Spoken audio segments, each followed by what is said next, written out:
Order, order. Before I call Jim Fitzpatrick to move the motion, I'd just like to draw your attention to the fact that the proceedings today are being made accessible for people who are deaf or have problems with hearing and are using British Sign Language. So if you could bear that in mind in the course of your contributions, I think that would be helpful for everyone. Okay, I call Jim Fitzpatrick to move the motion. Mr McCabe, I beg to move that the House has considered deafness and hearing loss.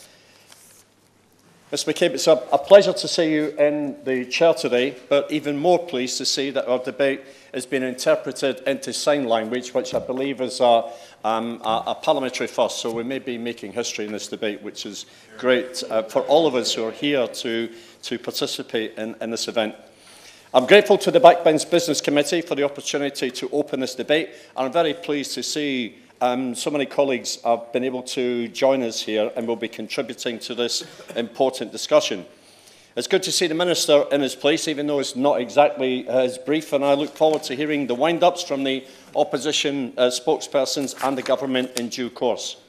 I want to place on record my thanks to the UK Council on Deafness, Action on Hearing Loss, the National Deaf Children's Society, Deaf Plus, the Adult Cochlear Implant Action Group and Brian Lamb, Deaflympics GB, Access Bedford and 3 Network for their assistance in preparing for this debate, and of course the House of Commons Library. That's a long list, Mr McCabe, but given that there are 11 million people across the UK living with hearing loss, the list could have been much longer. But the UK Council on Deafness, for example, represents 43 deaf or hearing loss organisations, so they produced a collective briefing. I should record that I wear 2 hearing aids of my own, and I'm chair of the All-Party Parliamentary Group on Deafness. There are too many issues for me to raise personally, Mr McCabe, and it would be unfair of me not to share the time that we have as equitably as possible among those of you who are here. So I'm going to focus on 3 key issues. Those will be access to work, legal recognition of British Sign Language, and the implementation of the National Action Plan on Hearing Loss. And I've timed this at 13.5 minutes. But just before I do, I'd like to put a brief marker down on several other issues that I haven't got time to raise in detail. And they are cochlear implants. I had an adjournment debate on this in March this year. The Minister responding advised that NICE would consult by the end of the summer on new proposals. That consultation is still awaited, and any information from the Minister would be very welcome. ICIPS, the question of improving paediatric audiology services across the country by accrediting such services through the Improving Quality and Physiological Services programme has been a request for some time. I'd welcome an update on any progress, either on voluntary accreditation or, if unsatisfactory, whether the government has given more thought to making it compulsory. On Deaflympics, any information from the Minister or discussions his department may have had with his colleagues at DCMS about support for our deaf athletes would be very welcome. On early years intervention, the first 3.5 years are critical for the development of listening and spoken language. I'd be grateful if the Minister has had any updates on government thinking about ensuring auditory verbal is put on the patient pathway as a follow-up to the newborn hearing screening. And finally, some positive news on telecommunication services. The briefing from 3 shared how they provide services for their deaf or hard of hearing customers, and from Deaf Plus, whose BSL advice line has this week been shortlisted for a National Helplines Partnership Award. So well done them. Now, in respect of the 3 issues I mentioned at the start, Mr McCabe, firstly, access to work. I think it's important to acknowledge that 1 in 6 of our population is living with some form of hearing loss. That's around 11 million people. Estimates show nearly 90,000 use British Sign Language as their first language. The government's Access scheme provides grants to disabled people to allow them to have equal participation in the workforce. Access to work has revolutionised the career opportunities of deaf people, shattering the glass ceiling that had previously limited deaf people to manual jobs. it's been largely due to access to work that deaf people have progressed as far as their talent allows, and why there are now deaf chief executive officers, deaf Ministry of Justice intermediaries, and deaf theatre directors, among other senior professionals. In March 2015, the then Minister announced, however, that the government were going to impose a cap. This cap means that the scheme will no longer properly support those deaf and disabled people for whom support costs are more expensive. For deaf people who are self-employed or entrepreneurs, there is no employer to make up the difference between the award and the need. In a recent answer, the Department for Work and Pensions indicated that they were unable to provide figures for the number of people still in receipt of awards above the cap. The UK Council of Deafness conducted their own survey to establish the impact of the cap on deaf people.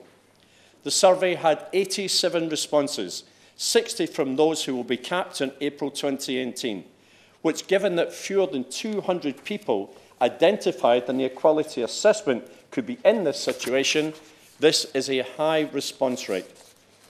As a consequence, deaf people tell us that they are already avoiding applying for work in professional, managerial and senior roles that will be capped. The cap on access to work awards risk imposing a glass ceiling for deaf and disabled people in their work. 46% said they would not apply for promotions. 20% said they had not applied because they were worried. 44% said they would stay with their current employer for as long as possible as they were worried about a new employer. So in this respect, Mr McCabe, I ask of the Minister, will the government look again at the evidence opposing the cap on access to work awards? Does the government accept that, set at a level of £42,100, I know amended today by the Secretary of State in his statement to £43,000, that cap on access to work is too low and is still too low? And if the Minister will not remove the cap, will he consider raising the cap to a level that provides deaf people with more of the support they need? And finally, has the government considered that it might inadvertently have created legitimate financial grounds on which employers can discriminate against BSL job applicants? Now, I recognise these are mainly DWP issues, so I'd be grateful if the Minister would ensure that these are passed on and raised in the appropriate quarter if he can't respond today. But the Secretary of State, in response to my question in the Chamber about an hour ago, said that they were still looking at evidence on this, and I would hope that means the door's still open, because the increase of £1,000 is, it clearly doesn't cut it. In general employment terms, there are hurdles for hearing loss people getting into work normally anyway. A YouGov survey commissioned by Action on Hearing Loss found 35% of business leaders stated that they do not feel confident about their business employing a person with hearing loss. 57% agreed that there is a lack of support or advice available for employers about employing people with hearing loss, and that access to work is still the DWP's best kept secret. 63% of business leaders in a YouGov poll had never heard of access to work. If I move on to British Sign Language, Mr McCabe, BSL is the first or preferred language of over 80,000 deaf people in the UK, as I've mentioned before. A total of over 150,000 individuals use BSL at home. In 1987, the British Deaf Association, the BDA, launched a call for the legal recognition of British Sign Language. In 2003, following extensive lobbying, BSL was officially recognised as a language in its own right by the Department of Work and Pensions. In 2009, the UK government ratified the United Nations Convention on the Rights of Persons with Disabilities, which states that governments must uphold rights by, and I quote, accepting and facilitating the use of sign languages in official interactions and recognising and promoting the use of sign languages, unquote. Despite formal recognition by the UK government that BSL is a language in its own right, there has been no further progress towards a legal status for BSL. In the devolved administrations, the situation is different. In 2012, a consultation for a BSL Scotland Act was initiated, culminating in the passing of that Act. In 2017, the Scottish Government published its first BSL National Plan. In 2016, a sign language framework consultation was launched in Northern Ireland. Despite this, there is still no pathway in place for legal recognition of BSL across the UK. With legal recognition of BSL comes the rights of deaf people and the benefits for both deaf people and wider society alike, and they are far-reaching. On education, deaf children are 42% less likely to achieve 5 A or more GCSEs at grade C or above than their hearing peers. There is no reason that a deaf child should do any worse than a hearing child. In health, 70% of deaf people who haven't been to a GP recently wanted to go, but didn't, mainly because there was no interpreter. Deaf people who've been told they might have high blood pressure are 3 times more likely than everyone else to still not have it under control. Deaf people are almost twice as likely to experience mental health issues, which can be exacerbated by social exclusion. A health economic study showed that eliminating poor diagnosis could save the NHS £30 million annually. And it's worth noting, Mr McCabe, in families, 90% of deaf children are born into hearing families. The call to government is that the deaf community want the government to acknowledge the benefits of legal recognition of BSL and commit to establishing a UK-wide Sign Language Framework consultation for a UK-wide Sign Language Act. The British Deaf Association is asking for this consultation process to be led by an appropriate government department whose remit covers language. And here is another major obstacle and question to the Minister. Which government department and which minister leads on BSL? I've been writing for some time trying to find out. I've even put down a parliamentary question to the Cabinet Office, and the answer that solicited was, quote, all government departments have a responsibility to create inclusive communications. This does not mean promoting BSL as an activity in itself, but it does mean identifying and meeting the communication needs of the audiences we are targeting, unquote. Now, sorry, Minister, but that's nowhere clear enough and demonstrates, I think, why BSL is stranded. No department responsible, no minister responsible, no champion in government responsible, no advocacy, no progress. Finally, on BSL and the case for a BSL GCSE. Even though British Sign Language is a recognised language within the UK, it is not available as a GCSE that can be taught in schools. A GCSE has already been piloted and is largely ready to go. However, the Department for Education is declining to give it the go-ahead. There is a principle of fairness and justice here, Mr McCabe. BSL is an official language in the UK, used by tens of thousands of people. Not allowing it to be taught as a GCSE implies that it has a lower status and importance. It could be even seen as discriminatory against deaf people. And we don't have enough deaf interpreters. I think there are 89,000 registered deaf interpreters from the briefings that we have all received, which for dealing with the over 100,000 people clearly isn't adequate. And the last of my 3 areas I wish to raise, Mr McCabe, is on the implementation of the Action Plan on Hearing Loss, which when published was widely welcomed. The Department of Health and NHS English published the Action Plan on Hearing Loss in March 2015. This cross-government plan not only recognises hearing loss as a major public health issue, but highlights the major impacts of hearing loss and also commits the government to improving services for everyone living with hearing loss. It also sets out the need to reduce variation in provision of services through the development of NICE guidelines and on adult onset hearing loss. The report sets out 5 key objectives in the following areas: early diagnosis, good prevention, integrated services, increased independence and ageing, and good learning outcomes. And as I say, there was wide support for the plan. As part of the implementation of the Action Plan, NHS England published its commissioning framework for hearing loss services in July 2016, and it's essential that it is properly disseminated by NHS England and that it is fully adopted by clinical commissioning groups. And to help this, in addition, in September this year, NHS published its What Works Guides Action Plan on Hearing Loss, providing advice to commissioners and providers and supporting people with hearing loss in a variety of different settings. NHS England is also imminently set to publish guidance setting out the need for health and wellbeing boards to consider people with hearing loss when commissioning services, as well as its data tool. So here the requests of government are fairly straightforward, Mr McCabe, because the frameworks are in place.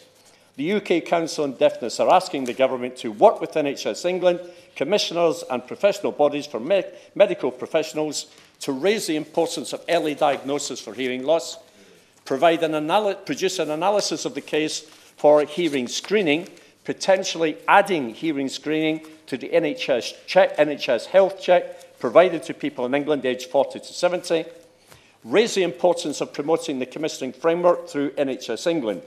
The framework provides a clear alternative to the decommissioning of hearing aids, and CCG should be aware of that document when designing and commissioning local services. In conclusion, Mr McCabe, I think it's fair to say that on the three major issues I've raised, the government has a mixed report card. On access to work, the government started very positively, faltered, and now could be going backwards. We need the Secretary of State's response to my question in the Chamber about continuing to look at the evidence to be serious, because the evidence, as I hope I've laid out, is very much there. On BSL, the government never really got started, and that's not the Minister's government, that's the British government, which covers both sides of the Chamber. And we're still stalled, and there's no sign of even an ignition switch to start movement. We need a champion in government. And on the action plan, the government started well, maintains progress, and needs to move through the gears that progress continues and secures the promised outcomes. We only need more of the same, because that was a very welcome start by the whole deaf and hearing loss community. Mr McCabe, finally, this is an important debate. I'm very grateful so many colleagues have managed to be here this afternoon to participate. I'm grateful for the opportunity to open, and I look forward to the contributions that follow. Thank you.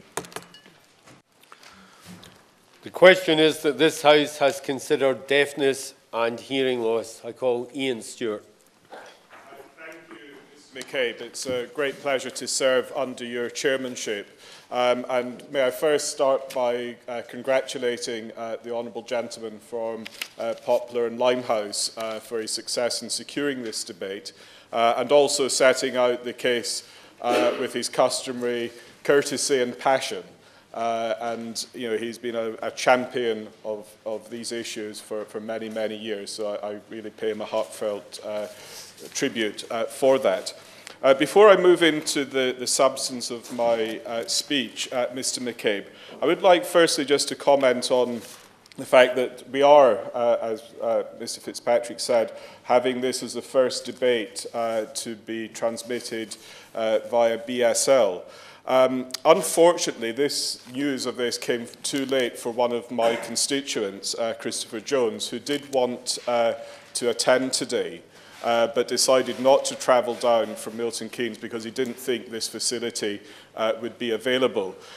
So perhaps, Mr McCabe, you could report back to the Speaker's panel that provision of this interpretation should be considered to be more widely available, not just for debates on this subject, but for general debates we have in this place, so that we are as accessible as possible to all our constituents. So I'd be grateful if you could take that back to the panel.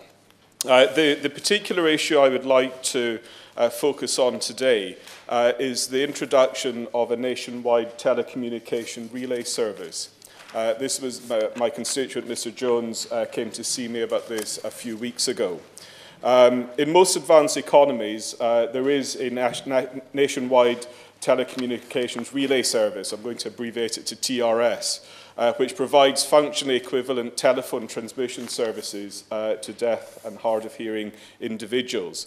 TRS means telephone transmission services that provide the ability for an individual who is deaf or hard of hearing to have the same telephone availability as someone who is of good hearing.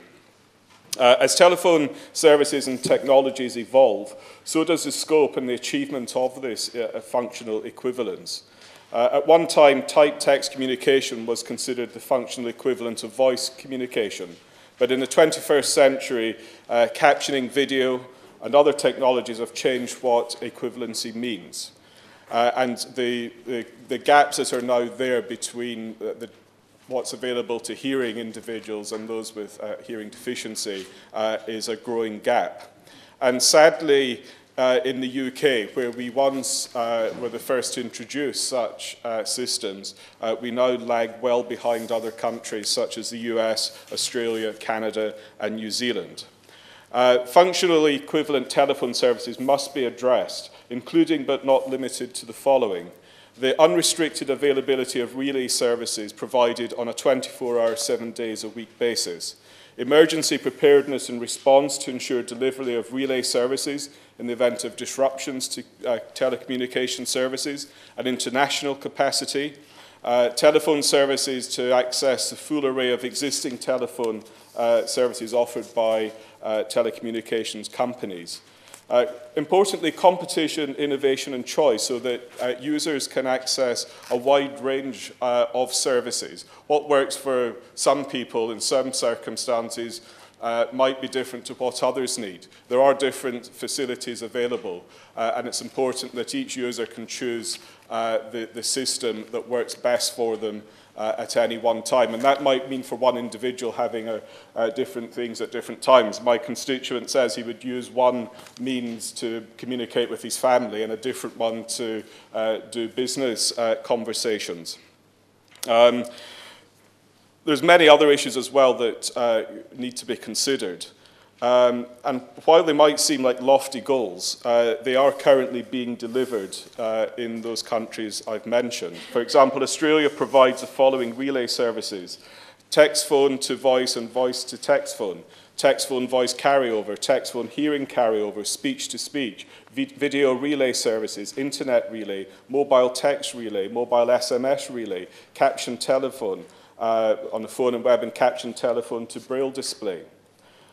In Australia, the system as a national service has operated since 1995 and is available to every Australian at no additional cost to consumers on a 24 hours a day, 7 days a week basis. And there's been a number of studies since this introduction to look at the impact that it has had. And it is, some of the findings are, you might think, obvious, but it is important to mention them. The access to these enhanced relay services is positively associated with reductions in feelings of frustration with telephone use. For individuals, it gives them a much higher quality of life. It's, yes, access to work, as the Honourable Gentleman mentioned, but it's also as proven to reduce the wider health consequences that can arise from isolation, feelings of mental health issues, and the cost saving is likely to exceed the cost of introduction of this service.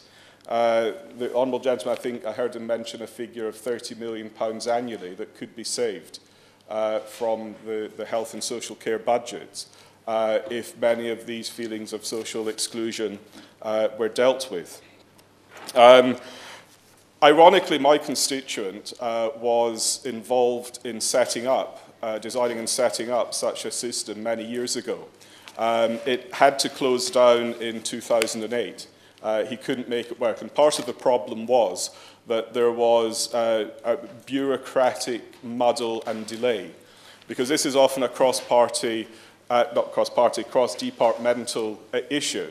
We have the Minister from the Department for Health here, but it's as much a DCMS matter and DWP.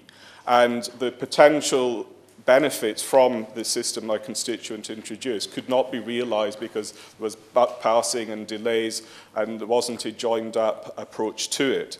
So my call today is for the Minister to take away the points I've raised and discuss it with his colleagues in DWP, in DCMS, to really drive forward the introduction of such a nationwide service in this country. It is embarrassing that we were one of the first to introduce it, but now we've fallen back over a number of decades, and other countries are now way ahead of what we are doing. And I urge him too, and his colleagues too, to look at the evidence, particularly from Australia, to see what can be done on a very cost-effective basis. It's not just about money, it is about quality of life too. We owe it to all our constituents to give them as much access to the world of work, the world of public services as anyone else. And I think this is a fairly straightforward way that we could do this. And I do urge him, as I say, to look at the evidence from other countries and to discuss it with his colleagues. Thank you. I'll make Fadden. Thank you, Mr. McCabe. And I want to begin by echoing the tributes to my honourable friend, the member for Poplar and Limehouse, for securing this debate. Now, as we've already heard so far in the debate, there are a number of different dimensions and aspects to deafness.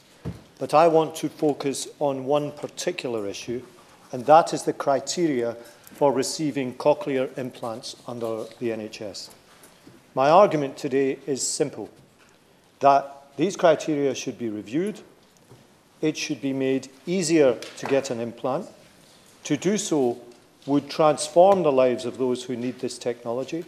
It would improve the lives of their families and loved ones, and it would be a prudent investment because it would obviate the need for more expenditure further down the line as a consequence of people not receiving the implants that they desperately need. Now, let me tell you the story of my constituent, Lamina Lloyd. Until last year, Lamina had a flourishing career as the manager of a local citizens' advice bureau. However, Lamina has Meniere's disease, which has resulted in progressive hearing loss, so much so that last year she had to give up work. She has 2 children who themselves have additional needs. She can no longer hear her children, who have to act as her ears. She describes her family life as having gone from being an outdoor family to one that now rarely leaves the house. Lamina is an intelligent, capable person, but for her, hearing loss has meant the end of her career. It has diminished the quality of her family life, and it has resulted in increasing isolation. To try to alleviate her condition, Lamina wears the most powerful hearing aids available, turned up to maximum volume, but they make little difference. They give her frequent ear infections and headaches caused by feedback and the squealing noises from the hearing aids. She can no longer hear music or follow conversations, and yet has been in a battle, and that's the only word for it, in a battle for the last 2 years to try to get a cochlear implant. She falls just short, 5 decibels short. That is no more than a whisper of the 90 decibel hearing loss threshold for consideration for an implant. This threshold is one of the strictest in the Western world. It means it is estimated that only 5% of those who could benefit from this technology get access to it here in the United Kingdom. Lamina describes her condition as being too deaf to hear, yet not deaf enough to get the help that could make a huge difference to her life. Her hearing has deteriorated even further in recent months, and she now has an appointment at the Queen Elizabeth Hospital in Birmingham in 2 weeks' time to be assessed. But she and many others in her position have serious reservations about how these assessments are made. The BKB test uses short sentences in lab conditions. It does not replicate normal conversation or real-world conditions, and Lamina and many others feel it is not a tool fit for the purpose of properly measuring hearing ability and hearing loss. And even if Lamina is approved for an implant, the question has to be asked, why is it taking so long? And why do we put people and their families through such pain before giving them the help that could make a life-changing difference? And my honourable friend, the member for Poplar and Limehouse, raised these issues in an adjournment debate earlier this year and briefly at the beginning of his speech today. And he was told earlier this year that NICE was launching a consultation on the guidelines used for this. This has not happened. These guidelines have been in place since 2009, but technology and costs have moved on a great deal since then. And can I therefore ask the Minister a few questions to either respond to in answers today, or if that's not possible, I'd be very happy for him to consult with colleagues and write to me and the other members participating after the debate with a more considered response. First, why has the NICE consultation not been launched when it was promised that it would be launched in the summer of this year, and when will it be launched? Secondly, does he agree with me that Lamina's case and the many similar cases around the country show that there is an overwhelming case for revising these criteria? Thirdly, whatever hearing loss threshold is picked, does he agree that the testing of hearing loss needs to be done in real-world conditions that approximate with how people actually live their lives, conduct conversations, and so on? And fourthly, and perhaps most fundamentally, why does it take so long for people to get an implant? Why is this such a battle? The NHS is there for those who need it. It should not be an organisation that people have to battle with to get the treatment that they need. If my constituent had been helped earlier, she might still be in a job. She wouldn't need to rely on the state for financial support, and our family would not have had to go through the huge difficulties that they've all been through together in the last couple of years. It is time for a step change in the urgency with which this issue of cochlear implants is treated. The guidelines must be revised. The NICE organisation needs to move on this, and it needs to do so soon, so that the suffering of my constituent Lamina Lloyd and the many people around the country who are in a similar position can be alleviated. Thank you. Point of order. Point of order, Jim Fitzpatrick. I do apologise, very brief point of order. I asked my staff to monitor the transmission of the signage. The signage isn't being broadcast, the cameras don't meet them. Westminster Hall debates do not have subtitles, unlike the main chamber. Obviously, I would very much appreciate if you would take this back to the Speaker's panel and have a discussion about this in due course. Yes, I understand that what's actually happening today is it is being filmed, and when it is rebroadcast, it will actually show in a box as you would normally see in other TV later. This is obviously an early stage. I will be reporting back on how this whole debate goes and any points that members raise, but I understand the arrangements for today is that when it's rebroadcast, it will show. I'm grateful, Mr McCabe. Kelly Tolhurst. Thank you, Mr McCabe, and it's a pleasure to serve under your chairmanship this afternoon. I want to start by congratulating the Honourable Member for Poplar and Limehouse for securing this really important debate, and it's a real pleasure for me to be able to speak in it. I also wanted to add that I think it's an absolutely fantastic move that today we have this debate being signed, and I would very much advocate that more debates held in the chamber should be that way. It should be part of the norm of the House of Commons. It shouldn't be an exception to the rule. I was very keen to speak in this debate about deafness and hearing loss, as it has had a major effect on my family. So today, rather than focusing on some of the many issues that deaf people in this country are affected by, I wanted to just maybe give you a real-life example of how deafness has affected my life. So my mum, at the age of 40, 25 years ago, lost her hearing overnight due to a virus. And when I say overnight, it was literally overnight. She woke up one morning and she couldn't hear anymore. She hadn't been ill, she had never had any hearing problems, but she went from being a hearing person one day to the next day having nothing. My father took my mum to the hospital, and at that time we had a really good ear, nose and throat hospital in Maidstone. And it was about a week later, so it was about a week after she had lost her hearing, that she was taken there. And it was confirmed that she had no hearing.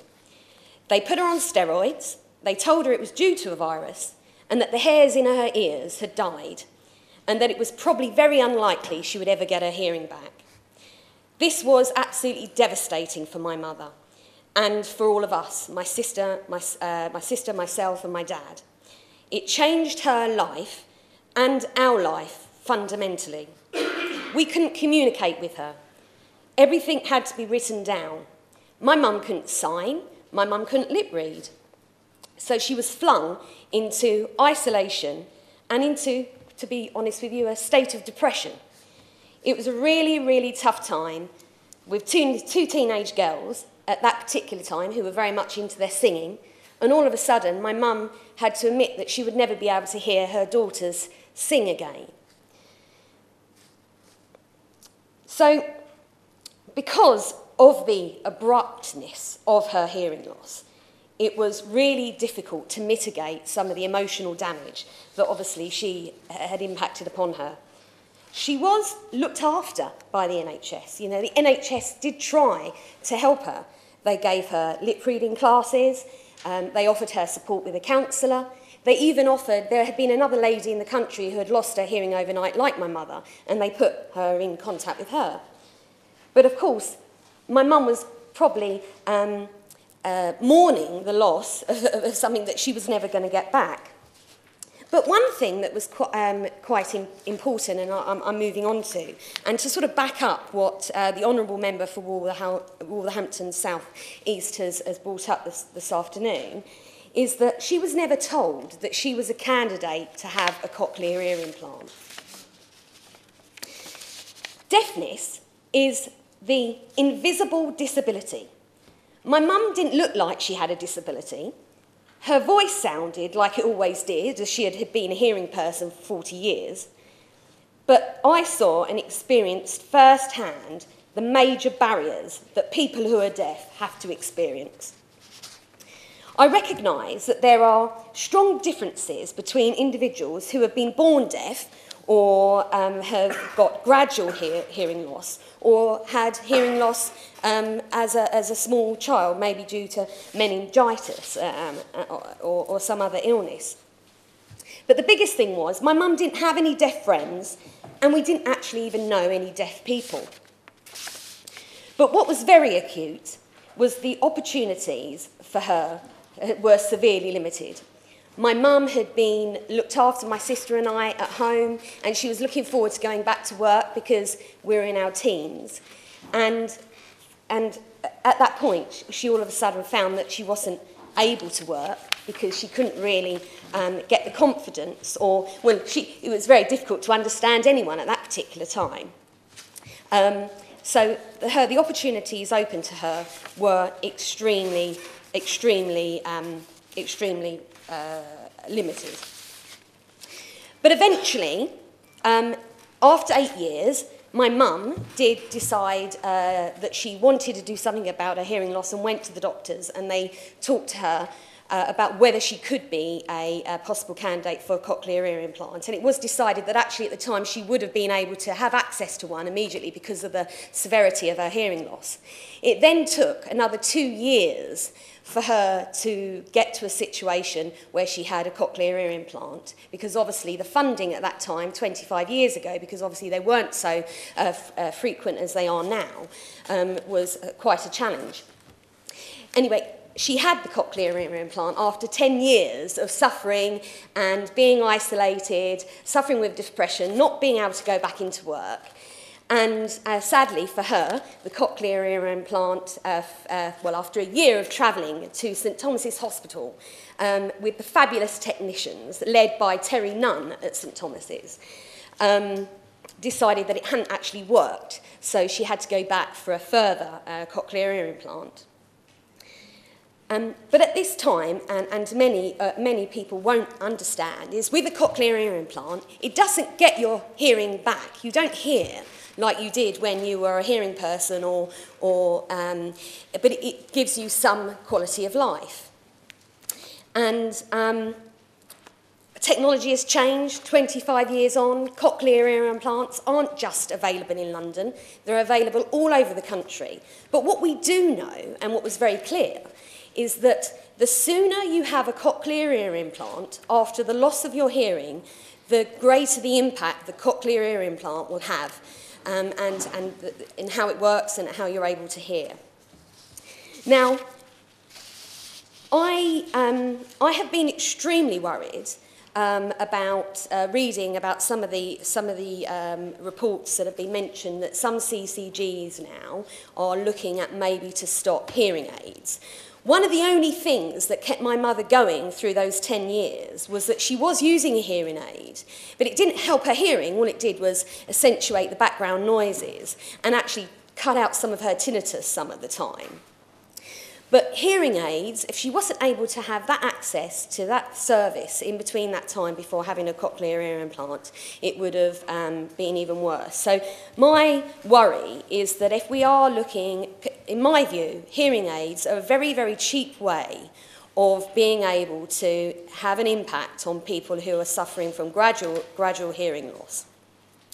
And I find it quite frightening that CCGs would even be looking at stopping that support. I think it's a dangerous road to go down. And as has already been mentioned by the members who have spoken, hearing loss sends you into isolation, even if it's mild hearing loss. You know, you can be in situations where you just will not put yourself in those situations because of the fear of not understanding and not being able to hear what's going on. I used to go into the supermarket with my mother and people would ask her, would she like a carrier bag? And because she didn't hear them, people would just think she was rude or sort of actually make some rude comment to her because they thought she was just being rude, but she actually couldn't hear them. So hearing aids are massively important and can be an important way of just keeping people out of that isolation and also that contact with the health service so that their hearing loss can be monitored. Because actually what a lot of people don't talk about is that people who do suffer from hearing loss and deafness are very embarrassed by their disability as well. If their disability was physically visible, everybody would be talking about that kind of disability. You would be hearing people banging the drums and asking for support from government and all different organisations for that. But deaf people work and get on with their lives and very rarely moan very much, I have to say. They put up with quite a lot. But because they don't have that visible, characteristics, it's very difficult sometimes for us or hearing people to really truly understand the isolation, depression and the mental health sometimes that these people are subjected to. But I've spoken today very much from an emotional point of view about a real life situation that has affected me. But in conclusion, I hope that what I have said has illustrated that deafness can take many different forms. And it is not just through old age or just from birth. And I do believe, for too long, deaf people have been disadvantaged, isolated. And I do really want to join with the Honourable Member from Poplar and Limehouse and offer my support for the cause of the UK Council for Deafness.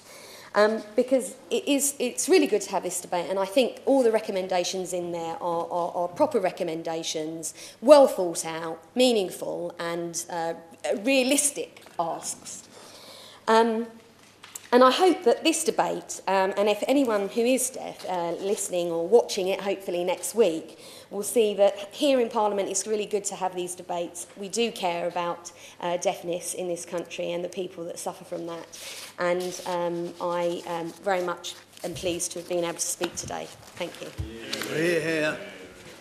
Stephen Lloyd. Thank you very much, Mr. McCabe. It's a privilege to serve under your chairmanship. And like the others who have spoken, I'd also like to commend the Honourable Member for Poplar and Limehouse for getting this debate. I was the chair of the All-Party Parliamentary Group of Deafness. I was rudely interrupted in 2015 when something else happened. But it is a pleasure to be back and to serve as Vice Chair to his excellent chairmanship. I'd also like to commend the previous speakers, each of whom have spoken importantly on the issue of Cochlear. I remember 20, 30 years ago when they first began to really take off, and the difference now compared to what it was then is absolutely huge. And that overlaps what my other colleague from across the chamber talked about with her mother, and thank you for that really quite moving speech, your mum will be proud of you. I'm absolutely sure of that. I can relate to a lot of the things that your mum went through. I've been deaf for about 50 years of my life. But Cochlear have made a huge difference, and their improvement is absolutely massive. So the Minister I know is from the Department of Health, and an old colleague from Coalition Days, it's good to see him. Do please exploring how cochlear implants can be ever more available, because they do much more now and they do it much earlier, and they are a game changer. When they first came out, long time ago, for many years they were, they really didn't make that much of a difference. There was vigorous opposition from a lot of the BSL community, which I understand why. That has changed a great deal over the years, and cochlear implants actually, I think, in many ways, really are the future around transforming deafness. I never really believed it for many in the old days, but now I do because of their advances. I'd like to just cover off a few areas, a couple from the UCOD angle, and then a couple specifically, because we have a health minister in the chair. First off, BSL from UCOD perspective. It's a different language. A lot of people, I mean, I'm hard of hearing, and I have been with measles since I was 6. And sometimes people might say to me, Stephen, are you a member of the deaf community? And I say, no, I'm a member of the hearing community, I just don't hear very well. And that's an important point, because it's completely different. The deaf community is a community. BSL is a completely different community with cultural norms, a different language. BSL isn't even a direct translation of my speech. It's different. And that's an important point, because people sometimes don't understand that. They would say to me, why don't you learn BSL? And I say, because I'm a member of the hearing community, I just don't hear very well, and it's a different language. So I'm very supportive of the BSL profoundly deaf people trying to get BSL as a recognised language, as has happened, I believe, in Scotland and Holyrood. And I remember just before 2015 having meetings with a number of people down from Scotland, and we were watching it with great intent. Because I know that once it happens in one legislative house, then it's very hard for other legislative houses not to follow. So good luck with it up in Scotland, because I think that's a game changer, and I think eventually it will happen in Westminster. And when it does, it's not just a label. When a nation says that a language is a statutory language, the important thing about that is it means it's accessible. It means public bodies have to provide information in that language, and that will make a huge difference for a lot of profoundly deaf people. And I'll tell you why, and I'll give you one very good example. I mean, I've been involved for many, many years in politics around deafness, as a trustee of this and patron of that, or what have you, and I know, or knew a lot of people who are profoundly deaf and working in that area, including from the British Deaf Association. I just came from a statement this morning when the Secretary of State for the DWP in his statement mentioned around about 50% of disabled people are out of work. Well, I can tell you what, it's a hell of a lot higher than that if you're profoundly deaf. I haven't got the figures, because no one really finds them, because the DWP used to drive me crazy when I was here before, wouldn't slice the different disabilities up. They'd just say problems with deafness, problems with visual impairment, which completely denies the separateness of deafness. I would say off the bat that profoundly deaf people, you're looking at an unemployment rate of around 70%. And that is ridiculous. That is just ridiculous.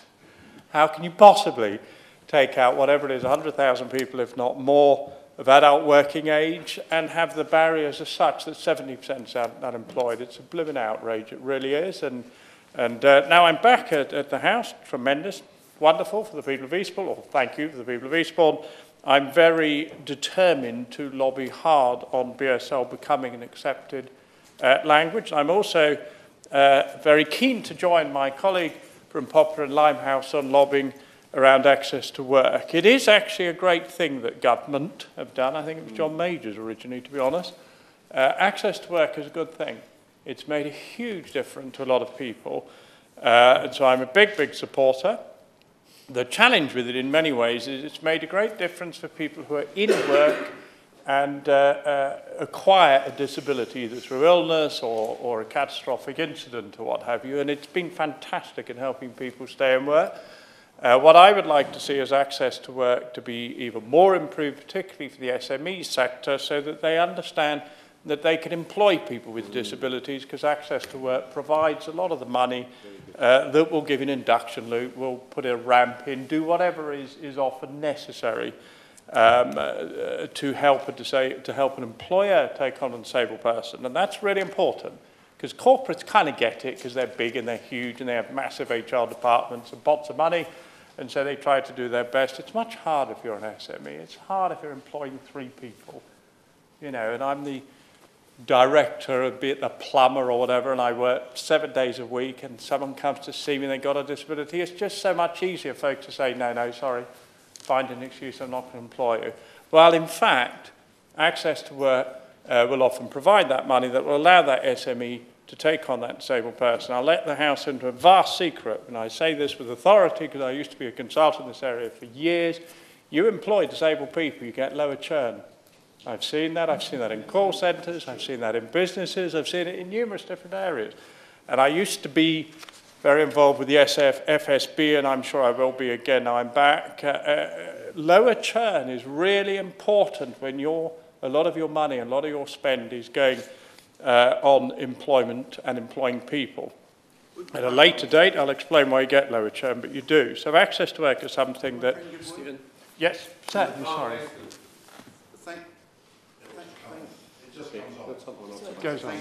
Thank you very much to my honourable friend for giving way.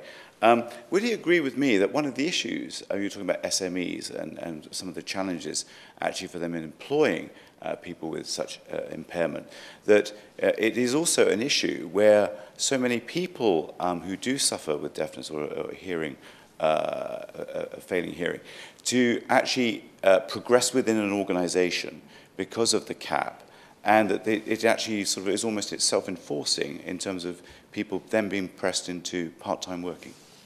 I appreciate the intervention. Thank you for that. It's a very good example. I've got no hearing on my left, so I couldn't hear you. Thank you for that. Jim knows to punch me. You're actually right. There are elements around access to work as it's expanded, and it costs a lot more money over the years. Government, and I'm not chucking stones, I know how challenging it is within the budget envelope, have introduced more and more caps. What I would like to see the DWP, and Minister can go back and tell his colleagues, is rather than focusing on the different caps around or the different ways you can cap access to work, focus on some better and more creative ways we can use the money. Because I am convinced, and I know this just from years of experience, colleagues will have to take my word for it, that where, in the majority of times where disabled people get into a job where properly managed, etc., and with proper support, they will stay there for years. And that costs so much less money than actually having to constantly re-employ. So thank you for the intervention. I'll just move on to 2 key areas that are specific to to the Honourable Minister's whatever's brief. Health, right. One of the things that I fought very hard for last time, so I'm going to do it now as your health, was to get, whenever someone hit pension age, that they would automatically be invited for a hearing aid screening. So it would be 65, 66, whatever. I think under the coalition, I think retirement age is 150 now, but anyway, I think it's 66. Now, the reason that's significant is something like 50% or so of people, heading up to 60% as you get older, over the age of 60 and 65, begin to get age-onset hearing loss. Mine is an age onset, though I'm old enough now. It's measles, as I said. Jim's far too young, so it can't possibly be age onset. But the thing is with hearing loss is that the vast majority of people ignore it for 15 years. Because hearing loss is not a sexy disability. My colleague from Kent flagged that, and it's so true. It's not a sexy disability. And you start losing your hearing, you don't admit to it, your husband and wife go potty, the volume's turned up massively on the television, and eventually your kids drag you to the audiology department, if it's still open, come to that, the audiology department in your mid-70s. And the problem with that, and there's significant data to prove this, which I'll be happily to share with the Minister another time, is the longer you take to get a hearing aid, the less chance of it working. Because the difference between a 75-year-old and a 65-year-old in acuity terms is enormous. And hearing loss is not like glasses. I can't see properly, I put glasses on, I have 20/20 vision. Hearing aids, they do not replace lost sound. All they do is amplify your residual hearing. Try and explain that to colleagues very quickly. Imagine a radio battery's running down, you turn the volume up, you get a lot more sound, but it's very discordant. That's what hearing aids do. And anyway, I was pressing very hard for the NHS, for the Department of Health to run a pilot just for all pensioners, when they get to pensionable age, to receive an invite to audiology or wherever. It could be a pharmacy for that matter, have a hearing test. My rationale behind that, which was supported by pretty much every group, including NICE that you can possibly imagine, was that you get in early, you're forced to accept you're losing your hearing, you get a hearing aid, ipso facto, it's much easier to get used to. My view, shared by many others, would be a huge advantage, not least on even reducing the levels of dementia, because we've discovered dementia is linked to social isolation. If you're old and you're deaf and you're hard of hearing, you isolate. The Department of Health at the time agreed in principle that they would run a pilot. It took me a long time because they didn't want to do it because they know I'm right, because it's going to cost a lot more money, all these extra hearing aids. And they agreed to run a pilot, and then there was a tragedy, colleagues. I lost the election. And as soon as I lost, boom, you know, I wasn't there to nag like hell, and it sort of disappeared off the back burner. However, I'm delighted to see my old colleague, MP for Winchester, is now the Minister, so I'm sure that I've put that on the table. He will move heaven and earth to rusticate that and do a pilot. It will make a huge difference to hundreds of thousands of people, and I'm deadly serious. So I would encourage that. On audiology, it's easy to cut hearing aids, because it's mostly old people. They're not going to be organised. They're not going to complain like hell. They're isolated anyway, because I've already said they're in their mid-70s by the time they go to audiology department. So I'm really pretty angry that a lot of CCGs are getting away with beginning to trim audiology services because there aren't enough people fighting their corner. Well, I would urge again the Minister, I know that CCGs are independent, but he and I also know that there are protocols, and I would ask that the Minister in his response makes a commitment that CCGs will be told just how important audiology is, just how important hearing aids are, and they must not use it, the austerity challenges they face, they must not use it to cut audiology. And on that note, I'd like again to thank the Honourable Member for Poplar and Limehouse for securing this debate. Thank you. These are all those. Thank you very much, Mr McCabe. It's a pleasure to serve under your chairmanship, and I congratulate my honourable friend, the member for Poplar and Limehouse, for securing this debate, and indeed some colleagues who have spoken very movingly about their own personal experiences. It's great to see my honourable friend, the member from Winchester, in his place as the responding minister, and I'm sure he would do this ably, but I think it's an indication of a sort of challenge the hard of hearing the deaf community face, in that certainly during the course of this debate, I've heard 5 different departments who have got a particular issue that needs to be addressed. That's the Department of Health, Department for Education, BAYS, Department of Communities, Media and Sport, and also the DWP. And so I think that does perhaps show there is a danger working in departmental silos, that some of the challenges that we're hearing about today are not getting properly addressed. My honourable friend, the member for Poplar and Limehouse, is very much a champion for the deaf and hard of hearing community. And I'm going to briefly highlight the work of another such champion, Anne Gillings from Lowestoft, who is working with passion and determination to secure the best possible education for her son Daniel, and in doing so is campaigning for other parents of deaf children in North Suffolk. Daniel started at Bungay High School in September. He is doing well, and there is a good package of support in place for him. But Anne had to fight very hard to get that, and she continues to campaign for a hearing-impaired unit in North Suffolk. It's clear that not just in Suffolk, but across the country, deaf children are not getting the right support right from the start, and thus they are not always able to realise their full potential at school. This can then put them at a considerable disadvantage for the rest of their lives. What we need to do is to break down these barriers and put in place a properly funded national framework within which local education authorities like Suffolk County Council can provide a good education and support service locally, and if they don't do so, they can then be held to account. Mr. McCabe, the National Deaf Children's Society, who do great work campaigning for deaf children to have the same opportunities as everyone else, have highlighted 4 issues on which government action is needed to break down the barriers that deaf children face. Firstly, as it's appropriate, there's a need for NHS England to improve the quality of children's hearing services.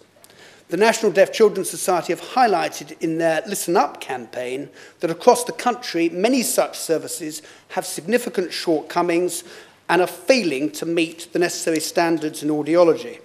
The quality assurance process that was previously in place has ended, and it's not been replaced by any other mandatory process. The NDCS have a 3-point action plan to address this particular problem.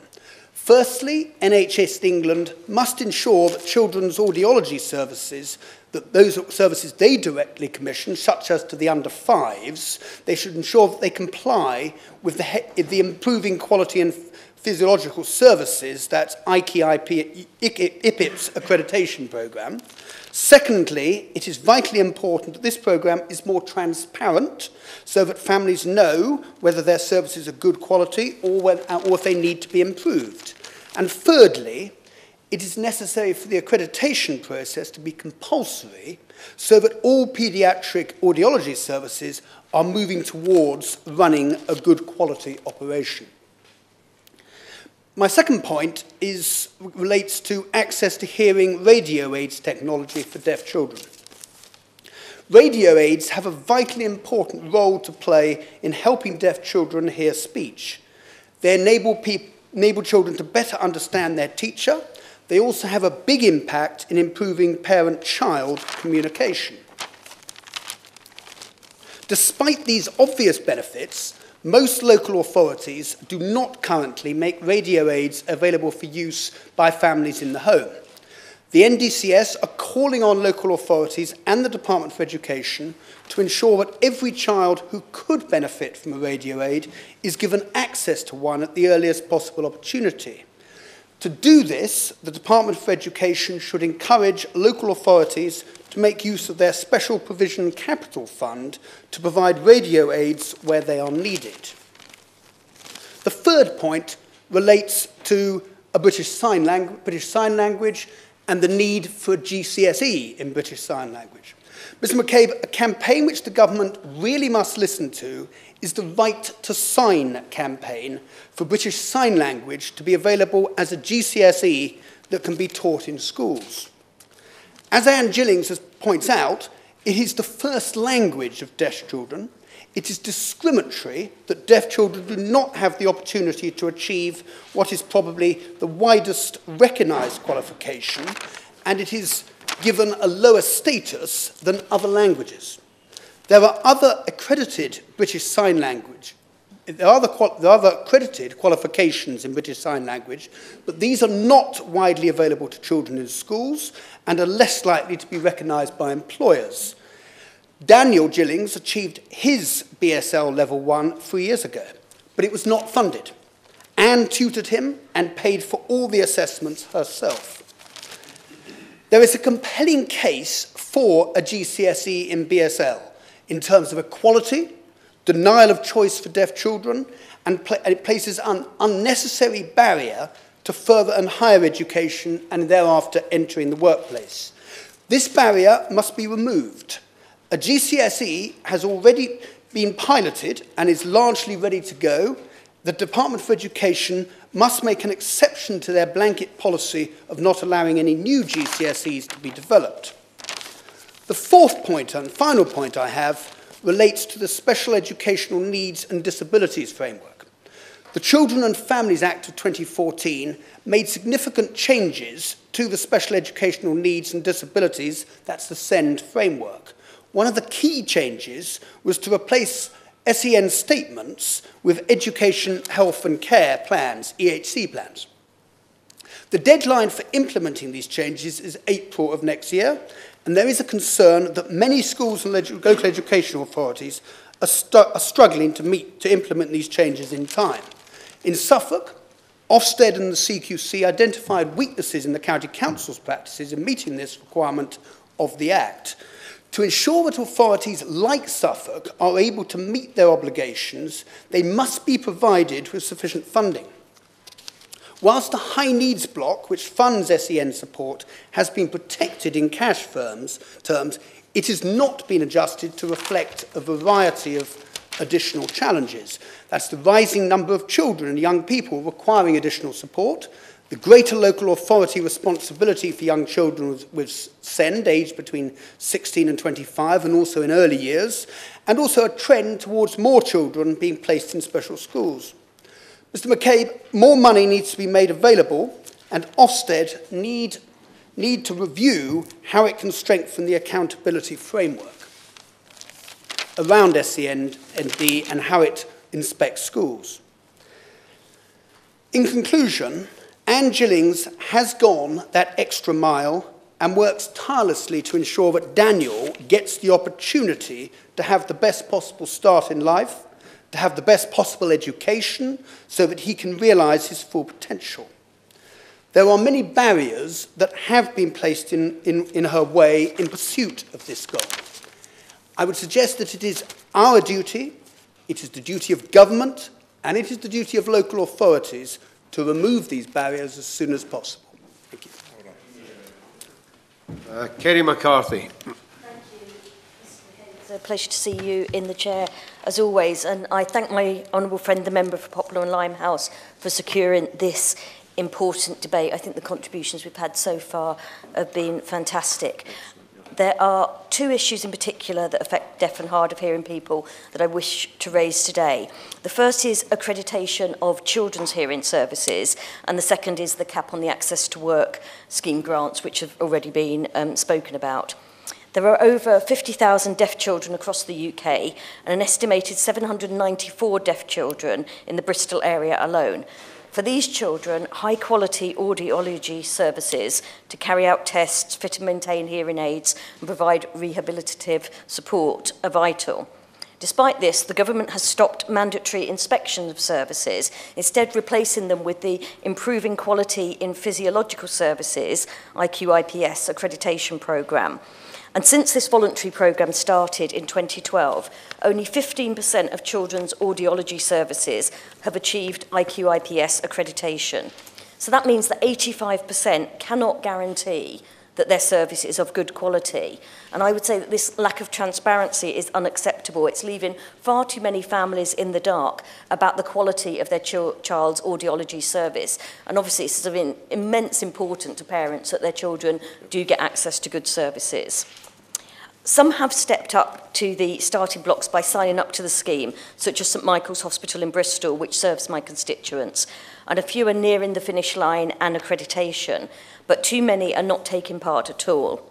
The National Deaf Children's Society, through its Listen Up campaign, is calling on the government and NHS England to make assessment of children's audiology services mandatory and for information from these assessments to be publicly available. And I support this campaign, and I implore the government and NHS England to implement changes which will help ensure that deaf children get the quality of service they deserve. It can make so much difference to their future life chances. The second issue, as I said, is about the cap on Access to Work grants. The Access to Work scheme, as we've already heard from the Honourable Member for Poplar and Limehouse, enables many disabled people to overcome work-related obstacles through practical advice, support and grants towards extra employment costs that cannot be met by employers as reasonable adjustments. A review some time ago, but 2004 government review suggested that for every £1 of money spent on access to work, £1.48 was generated for the Treasury. I'm deeply concerned about the effect that the cap on access to work grants for new claimants imposed by the Department for Work and Pensions in 2015 will have on the career prospects of deaf and hard of hearing employees. For existing claimants, this cap is due to come into force in April next year. The cap is 1.5 times the national average salary, currently £42,100 per year. So that's what the cap is set at. And why this may be enough support for some people, for others it is not. Take, for instance, someone who contacted me about today's debate, who is deaf, a constituent of mine, who uses British Sign Language and works as a disability advisor at an educational establishment. Access to work helps him participate fully and equally at work by paying the costs of communication support, with namely British Sign Language interpreters. And this support is inevitably expensive. You're paying people's wages, which is why it's unlikely to be classed as a reasonable adjustment for his employer. At the moment, he's able to access the support of these interpreters throughout his working week. The cap means that at most he would be able to book interpreters for 3 days a week, leaving him with 2 days when he wouldn't be able to communicate with his colleagues and clients, meaning he would be unable to do his job effectively. Access to work, Mr McCabe, revolutionised the career opportunities of deaf people, shattering the glass ceiling that had previously limited them to manual jobs. It has largely been due to access to work that deaf people have progressed as far as their talent allows. There are now deaf CEOs, deaf intermediaries working at the Ministry of Justice, deaf theatre directors, deaf social workers. Yet research conducted earlier this year by Deaf ATW found that the cap on access to work grants is already having a detrimental effect on the deaf community, and we've heard the figures from my honourable friend. On behalf of my constituent and all those in the deaf community who have benefited or stand to benefit from this scheme, I do implore the Minister today to listen to what is being said and to remove or raise the access to work cap and once again lift the ceiling on the career aspirations of those who are deaf or hard of hearing. Penning. To serve under your chairmanship this evening, or this afternoon, it's going to be this evening soon, and it's a pleasure to also be on the debate secured by my very good friend and member for Popular and Limehouse. We've been on many campaigns together over the years, not least in our previous careers. At the outset, Mr McCabe, I need to declare an interest. I am the honorary patron of the Hertfordshire Hearing Advisory Service and have been for over 10 years. They're a fantastic charity that do work not only in Hertfordshire, but across many different counties. And it's very difficult to disagree with hardly anything that we've heard in the chamber, and it's a really positive debate. And I think the people that are seeing this debate and others will realise that this House can work together for not just people of hard of hearing, but people of hard of hearing and other issues. And one of the things we've not discussed in this debate is very often people that are hard of hearing or deaf have other ailments, and sometimes that is as difficult for them as they're being hard of hearing. Mr McCabe, the other thing that ministers usually, and I can assure you from experience, don't like is for a former minister to be standing up in a debate to talk about something that they might know something about. So I was, for a short time, the disability minister and responsible for access to work.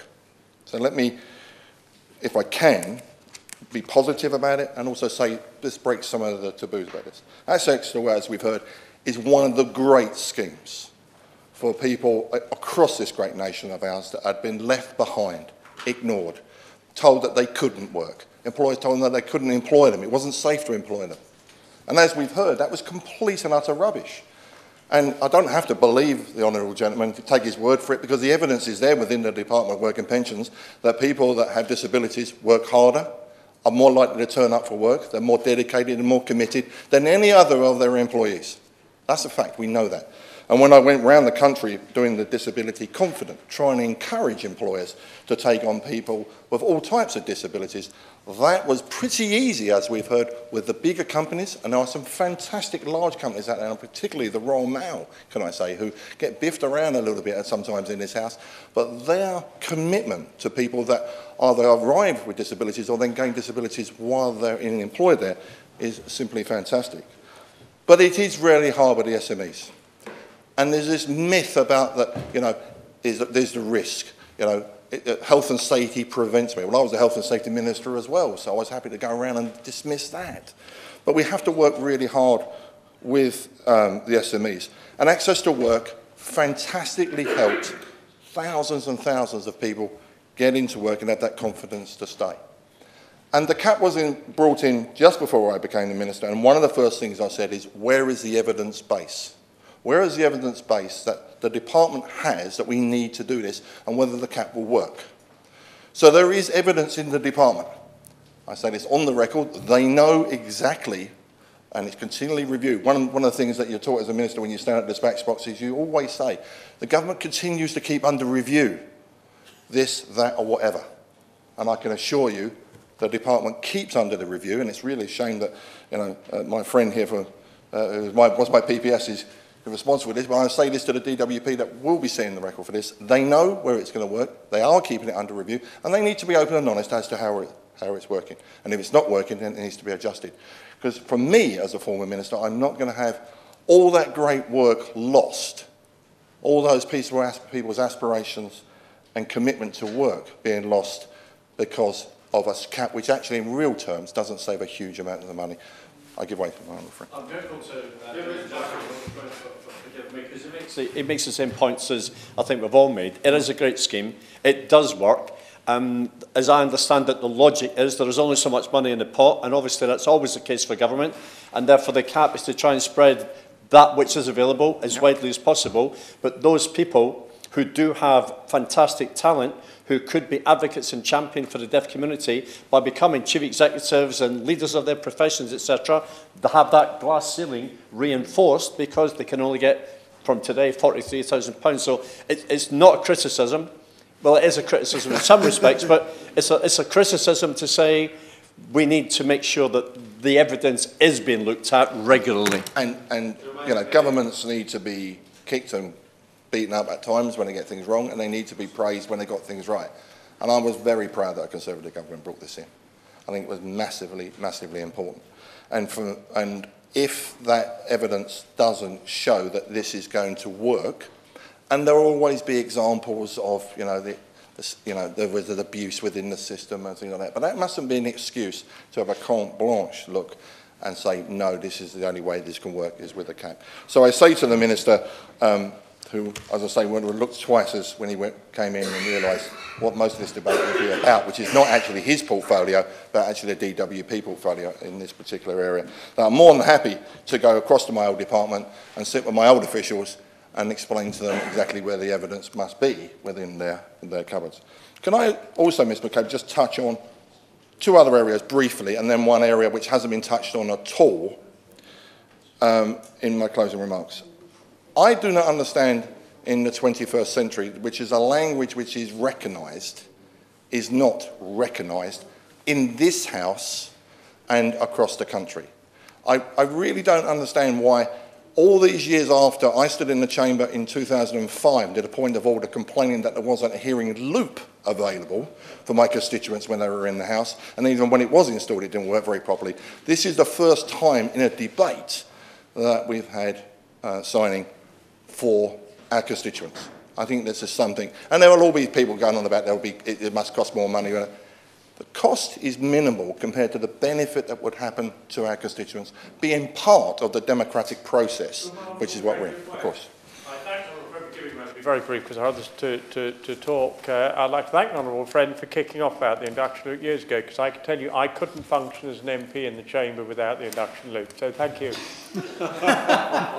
Things I do for everybody in this house, but it was genuinely embarrassing. I remember vividly, and I won't say anything about it, and I remember that said something from a secretary position, which was, and I said to the Speaker, then Michael Martin, my constituents have come to see this World Heritage Site and see their Parliament at work, and I took them on a tour around, and frankly, they didn't get hardly any benefit apart from visual, because they couldn't understand or hear a word I was saying. Well, there was a comment from a secretary position where, well, they didn't miss very much, I think.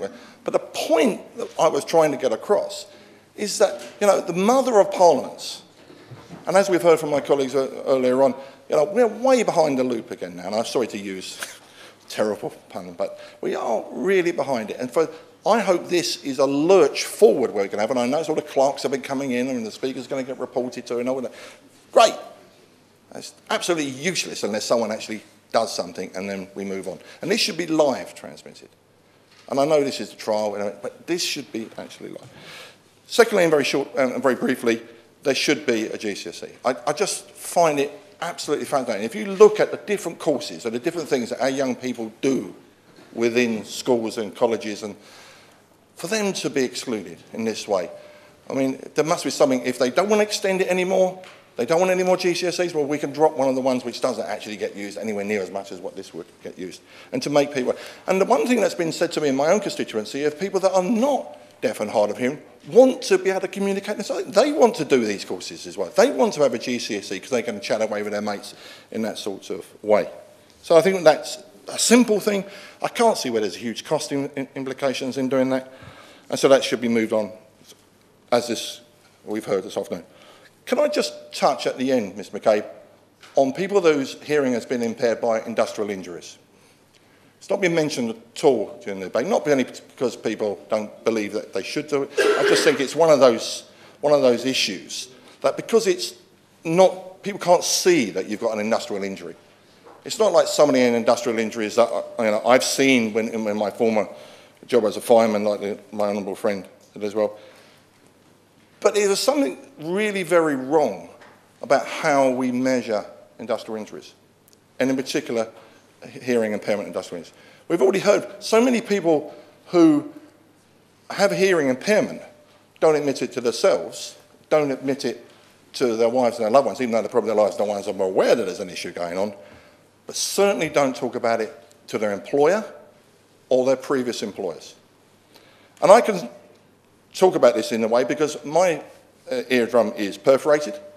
I didn't know about that until I started to miss the conversations that I thought I should be picking up, and you continue asking. You just don't think there's something wrong. But when I went to the MOD as the minister, I had to have a medical before I was allowed to go away into operational fields, and it was plainly obvious that I had a perforated eardrum, which was not picked up when I left the armed forces, but almost certainly was while I was in the armed forces from live firing. The specialist told me that's what it would be. Now, that's not important so much to me, but it is massively important that there is also a level playing field out there for the decibel levels when industrial injuries are common. There is a completely different level, for instance, for hearing damage in the armed forces than it is in what I call civvy street. That can't be right. We must encourage people to come forward, not just so much that they get the compensation, but as we've heard earlier on, if we can pick this up earlier, it saves the state and it saves everybody a lot of money, but also makes life much better for that person who then starts to accept the disability that they have and they can continue to live a happy life. I'll give way. For giving way. When I had my hearing test and identified my audiological loss, and the printout, as he would know, they can tell whether it's just down to age, or genetic, whether it's industrial. And mine was down to at least partly industrial. Yes. And I was told by my clinicians, your hearing loss is above the threshold for applying for industrial injury benefit compensation. I never did, because I had a great job here. I didn't have to, and it wasn't a matter of the money. I've always felt a bit difficult saying, well, I should have gone down as a statistic, because I'm sure, as he's describing, there are a lot of us out here who haven't registered and don't appear in the statistics, and the base statistics that we have are just the people who absolutely need to go and make sure that they are registered. Thank you very much indeed. I don't think Mrs. McCabe. Thank you very much, Miss Mac. I did have a double take very quickly. But I think my friend has absolutely hit it on the head. This is not just about the money, though. Getting people in, as we heard earlier on, whether it's at pensionable age or when they leave an employer or where they leave the armed forces, is absolutely vital. My hearing was not tested when I left the armed forces. Supposed to have done, but wasn't. And if anybody can find a record when it was, then I can take them on about that. What I'm trying to raise is not whether they are entitled to compensation. That's someone else's decision. But they're not entitled to compensation unless we get them tested. And if we can get them tested, then they relatively know, the specialists, as my own friend said, what the causal effect of the start of the deafness will be. And there's a myriad of different reasons, but actually industrial damage is pretty well defined. So for me, here today, one, I'm thrilled there's so many people here on a Thursday afternoon when the other chamber has probably got half, if not less than half of the amount of people we've got in here now. And perhaps, Ms Buck, my honourable friend and I might go back to the Backbench Business Committee, and we'll have a proper debate on the floor of the House on some of the specifics of what we've discussed today. And if necessary, that should be on access to work, because that is a life changer and has been for many people, and we mustn't lose that life changing ability. Tommy Shepherd. Thank you, Ms Buck. Today I will talk to you about deafness and hearing loss in Scotland. I'll come back to my poor attempt at that later. I wanted to speak about a number of things, much of which has already been said, but I also welcome very much and congratulate my honourable friend for bringing the debate here today, and indeed commend him for the work that he's done through the APPG on raising this issue across the House. There are approximately 1 million people in Scotland who suffer hearing loss, and I am one of them. About 15 years ago, I began to find that my hearing was deteriorating, and I didn't do much about it. I was just very irritating with my friends and family, not hearing things. But eventually I was persuaded to go and get some treatment. And I was diagnosed, and I've got a problem of degeneration in the inner ear, which is an inherited trait that I've got. It means that I can't hear some frequencies, but I can hear others. So some frequencies I hear at full volume, others I hear at just 30 or 40%, and that means that I lose a lot of the sense of what people are saying to me. And I am beyond gratitude for NHS Lothian and our public health service and what they have been able to do for me. I wear hearing aids like my honourable friend too, and the degree of technology and sophistication in these little things is really quite remarkable. These are many computers in here that take in all frequencies and decide to boost the ones that I am weak on. And it means that I can, by and large, hear relatively normally. Having said, and I also want to place on record the efforts of the House authorities, in particular the loop in the chamber, I find very, very effective indeed. Of course, there are still drawbacks. Those who, like me, wear hearing aids will be aware of this as well. For example, when I'm in the chamber taking part in the debate and I have the setting on for the loop, if a colleague says something sitting beside me, I don't get it. I have to actually reprogram the aid and try and find out what they're saying, or just nod and pretend I've got the gist of what they were saying to me, which happens quite often as well. And of course, with these ones, I notice they can be irritating to me and to other people in close proximity with the degree of feedback you sometimes get and the whistling sound. But it's worth putting up with these minor drawbacks, I think, to be able to take advantage of this great technology. And as I say, I have got these on the NHS, and I am very, very grateful indeed to receive them. I think these instruments I know they're state-of-the-art technology, and they match anything that's available in the private sector. And in fact, I have some friends who either through inclination or ignorance have decided to go private to some of the agencies in the high street that try and retail hearing aids, and they've got a service which is far inferior to mine, and eventually, on my advice, they go to the local audiology department and get better treatment. So that's just something of why I have a particular interest in this debate. But of course, I'm mindful also that this is probably one of the most common disabilities we as a species suffer. There's probably more of my constituents who suffer hearing loss than actually voted for me on June the 8th. That's how prevalent the situation is. And therefore, I wanted just to spend a little time, because others have mentioned it, talking about the situation in Scotland, particularly with regard to BSL. You would see from, anyone BSL users watching what I did at the beginning will understand that I cannot sign, but I tried to learn that opening line because I know as time goes on I will want to learn BSL, and it will be something that I rely upon in later years. Therefore, it's very important to me, but it's important to me in the here and now because of so many people for whom that is a vital means of communication. Now, it's been referred to already that in 2015, the Scottish Parliament passed the BSL Scotland Act. It did so through an initiative from an individual MSP who decided to bring this to the Parliament. In fact, not one of mine, a Labour MSP, and it was passed with every party, all 5 parties in full agreement. It was passed unanimously. And one of the key things that act did was to launch a process to establish a national action plan to promote and develop BSL in Scotland with the simple objective of making Scotland the best place in the world to be a BSL user and to live and work and play. That was the simple objective. And I say this, colleagues, not to blow Scotland's trumpet, although it is part of my brief to do that, and not to say that Scotland is better than the rest of the UK, but simply to say that if you take the time and sit down and talk about these things and draw up a plan, you'll be surprised at just how much can be done. And I do ask the Minister and ask the government to look at the situation now that's developing in Scotland and maybe see how much of that could be replicated on a UK-wide basis. The national plan was published in September. It's quite detailed, 70 targets. I'm not going to go into them all. It's available on the Scottish Government website. But before I mention some of the individual targets, I think what's really important about this was the process. Because once you actually provide the time in a parliament for a discussion that leads to legislation, and you have got the statutory force of these discussions taking place, things begin to go on the agenda and come out of the woodwork that you never thought about. And it's a stimulus to all manner of people in civic society and in government agencies to think about how they can actually improve the situation.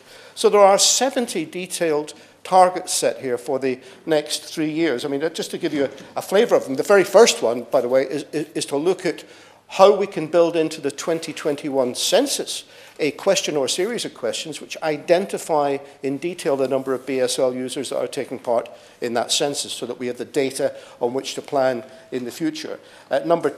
Target 10 talks about early years, improvement in the early years service to make sure that young children of BSL users, young deaf children, have got access to those services. 16 talks about removing the barriers for BSL users to become teachers, not just to teach in the medium of BSL, but to teach through interpretation, hearing kids as well. 25 talks about targets on our colleges and universities, and the next target, actually, very important, it makes loans available for BSL students, and I'm very pleased to say that just this week, the Scottish Government announced that those loans will be available for students in Scotland to study throughout the UK if the course is not available in Scotland. So we now have a situation where we can support BSL users who are students in Scotland, but able to go to courses in England and Wales as well. Target 39 is about health. It's about making sure that all of our health screening programs and our immunisation programs have got the medium of BSL built into them so that BSL users have full access to that. 48 is about sport. 53 is about placing obligations on transport providers, on our rail and bus providers, to make sure that they understand the needs of BSL users and have that available as a means of communication. 57 is about access to the arts.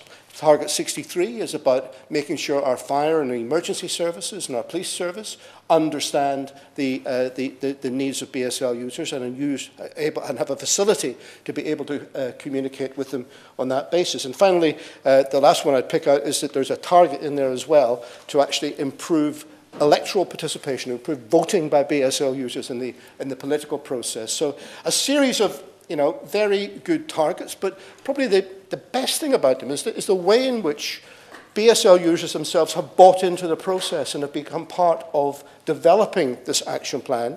And a full £1.3 million has been provided to a number of deaf voluntary organisations to monitor how these targets develop and how they are implemented. And then in 2020, the intention is to come back with a full government review across all agencies to make sure that we look at the next stage. So these are practical, achievable steps that can be taken, many of which don't involve a lot of money. They actually can be done within existing budgets. They require changes in attitudes. So I think I mean, again, just to say the importance of having a statutory framework and setting all these things down as targets for government agencies and giving it that statutory force cannot be underestimated. And I know, there's always pressure on the legislative programme, but it's to have a UK BSL Act that would do some of these things wouldn't take a lot of parliamentary time. It needn't be a very complicated bill. It could be focused upon, and I think, that even if we have to give up 3 hours, a backbench debate or two in order to get this through, I think it would be something worth doing. And I'm sure if the government were to take an initiative, they would find all parties commending them and being part of it. Finally, I wanted to talk about the situation of access to work as well. A number of people have raised this, but I think it's important to stress that we now have a situation coming where, of course, existing claimants who were part of the benefit of the programme, who weren't limited until now, it was new claimants that were the cap applied, but now existing claimants are going to be subject to that cap as well. And that is going to mean that some people who are in employment at the minute are going to have to reduce their employment or leave their employment altogether. That's the truth of the matter. It may not be a great number of people, but that's what's going to happen. And I note that the DWP themselves say that only about 267, I think, is the number of people they estimate will be affected by the cap. I mean, I have to say to colleagues, that's not a great number of people. And this really does look like penny pinching when you compare this to the scale of the DWP budget. Sorry, you are happy to give way? I'm grateful to the honourable gentleman and friend for giving way. The early statistics were saying that for every £1 spent on access to work, the Treasury was actually getting a cost-benefit analysis plus, which was £1.34, £1.50. And of course, a lot of the people that he's describing are senior professionals, chief executives, etc. They'd be on 40% tax. So it's an investment which actually will give the Treasury more money back than just the basic. I couldn't agree more, because if you've got somebody in work and getting the support through the scheme, then not only are they earning money and paying tax, but the people who are supporting them are earning money and paying tax as well. So, there are all sorts of ways in which this makes sense. But my key point is that given the small number of people who are affected, is this really worth it? Would it not be better just not to have the cap and then assess the situation later on? Because I say this, look, the reason why it's expensive is because the nature of the support that people need in this part of the programme, if you are deaf and a BSL user, it is expensive.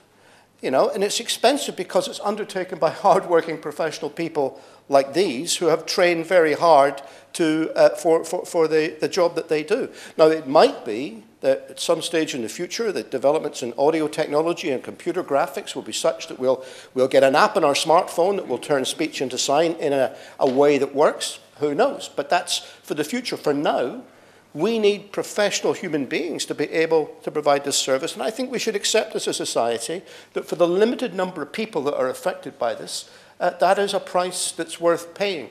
And perhaps look at other ways rather than the cap and rather than restricting the services provided to reduce costs.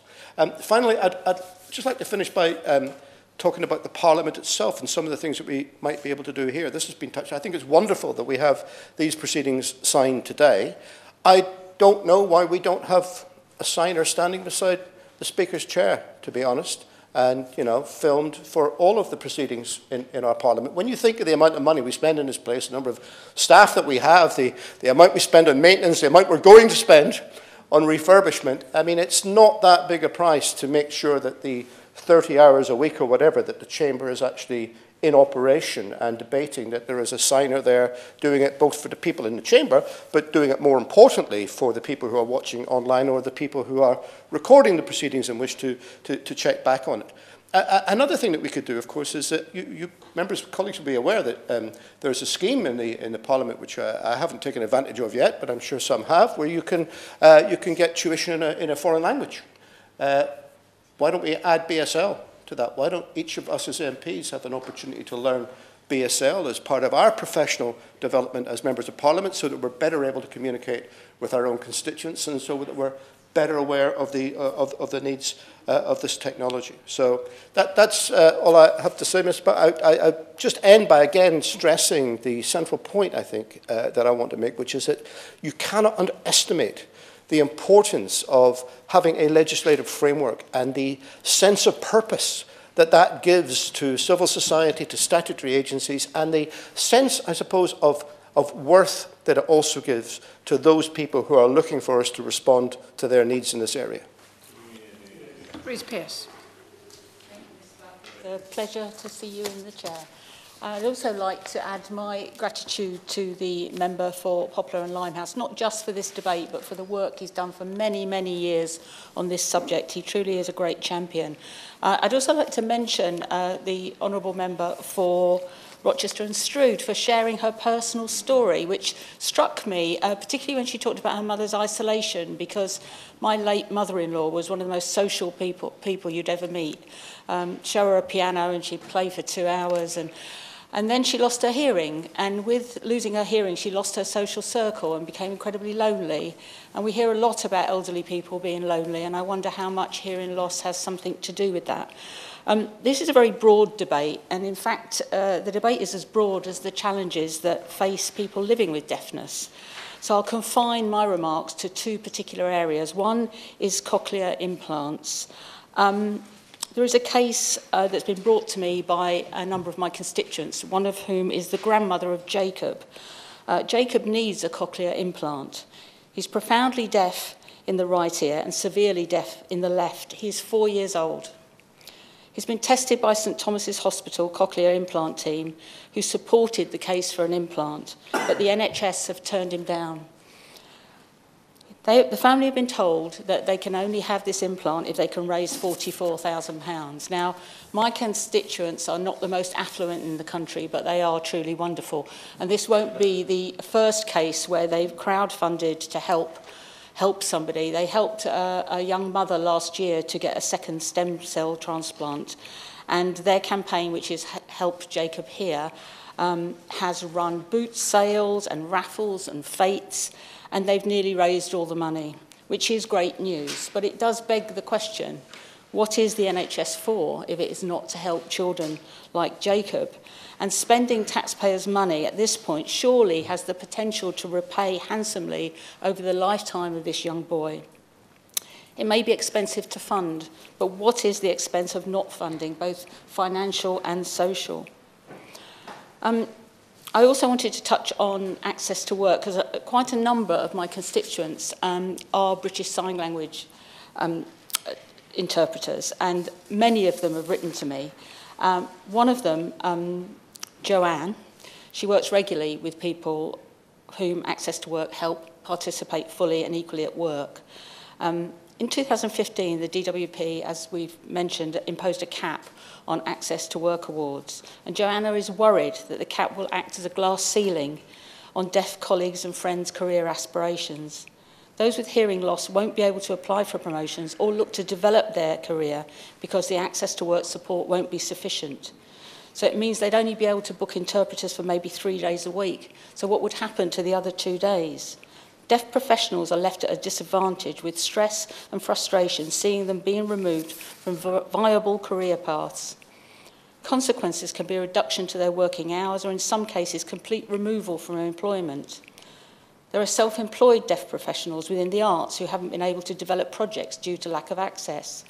And research done by the group Deaf ATW with people whose awards have already been capped or due to be capped next year shows negative impact on careers and aspiration.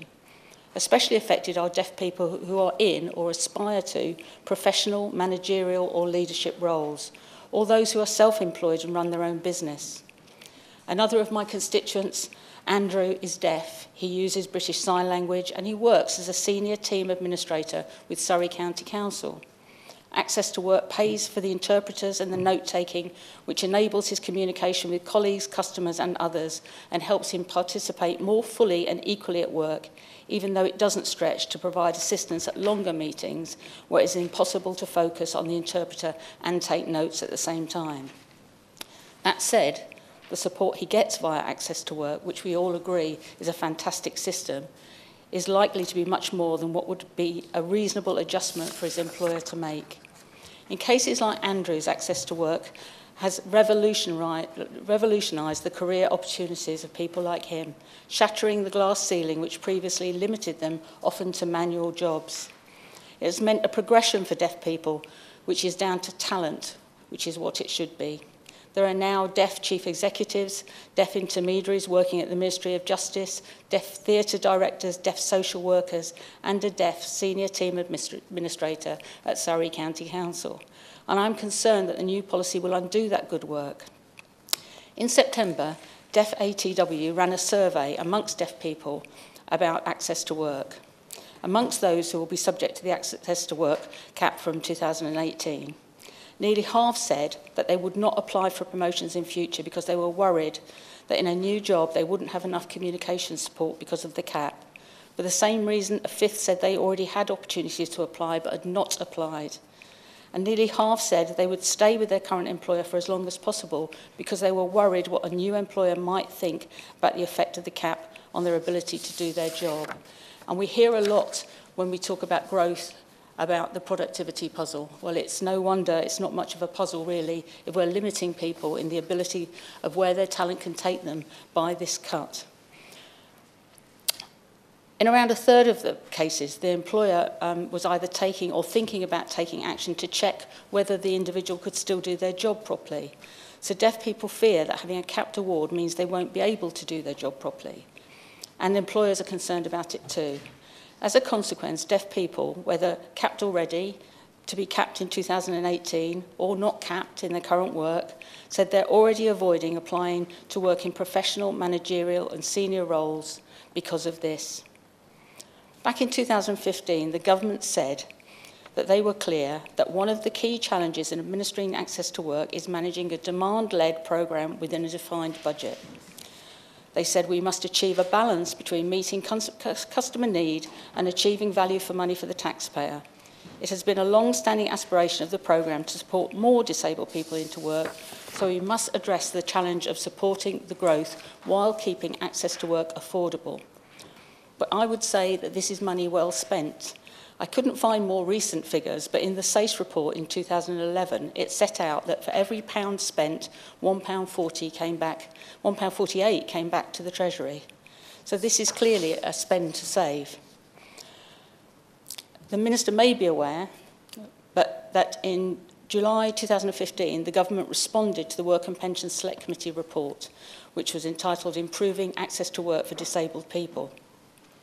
In terms of the statistics, the report was scathing, and it said, the lack of transparency is unacceptable. We recommend that the DWP change its approach to access to work statistics and that, as a minimum, it regularly publishes the following information: an indicative annual budget, annual expenditure outturns, broken down by support element, the impairment type, including autism spectrum disorders, the number of service users by size of employer, the employer's mandatory and voluntary financial contributions, broken down by size of employer. Now, in its response, the government admitted there was work to do to meet these requirements. So can the Minister, either now or possibly write to me afterwards, update us on progress of the access to work statistics? We heard from the previous Minister who said there were a lot of statistics available. So I would be very pleased if he could write to me after this to let me know what progress has been made on supplying that information. And can the Minister also provide figures to show the trend in the numbers of deaf people supported via access to work prior to the initial introduction of the access to work cap and after its introduction?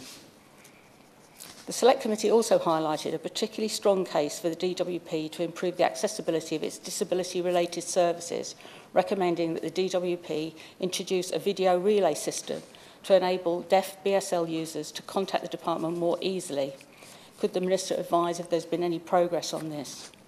And just a reminder, really, when I got here earlier I saw the signer, I recalled that when the Work and Pensions Select Committee in 2015 actually undertook a review into access to work, we had a session where deaf people came and gave evidence and deaf people were in the audience, and no one had thought to book a signer.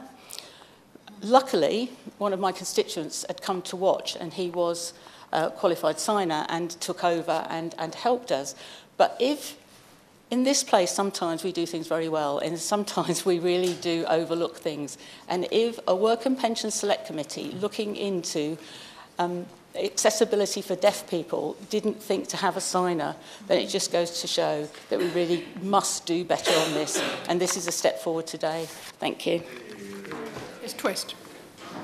Thank you, Ms. Buck, for calling me to take part in this debate, and it's a pleasure to serve under you as chair.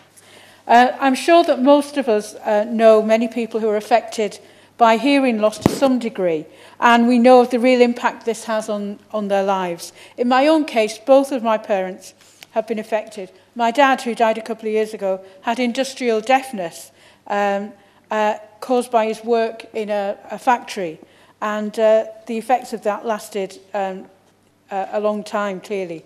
And I welcome the comments made by the honourable member opposite, who has now left, Mr. Penning, to recognise the industrial injuries aspect. My mum resisted hearing aids for many years, but the difference which they made to her life when she finally gave in was and continues to be absolutely immense, and is immense to us as well, of course. That's why I was so concerned to hear from Action on Hearing Loss, who I met recently, that there are some clinical commissioning groups who are proposing restricting the prescription of hearing aids to people with mild and moderate hearing loss. And indeed, some have already done so, like North Staffordshire CCG, which has been referred to earlier.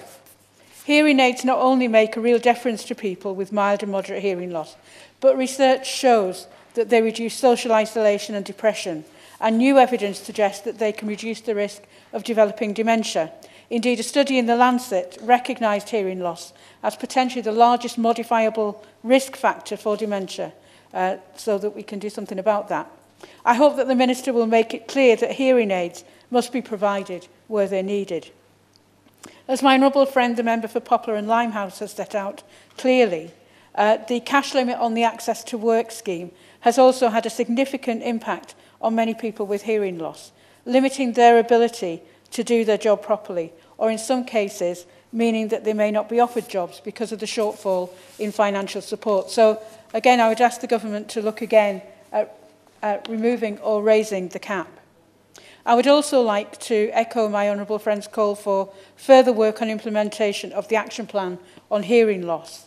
As he has described it, some good work has been done already, but I would ask the Minister to ensure that the government step up its work on implementing the plan. Finally, in the summer, I met Erin. Erin is a young woman who is campaigning with the National Deaf Children's Society to have British Sign Language recognised as a GCSE and made available to all students. I joined the honourable member for Waveney and Erin in calling for GSE for British Sign Language to be a GCSE subject. Thank you. Cooper. Thank you, Ms Buck. It's a pleasure to serve under your chairmanship today. And I want to start by thanking my honourable friend, the member for Poplar and Limehouse, for securing this debate.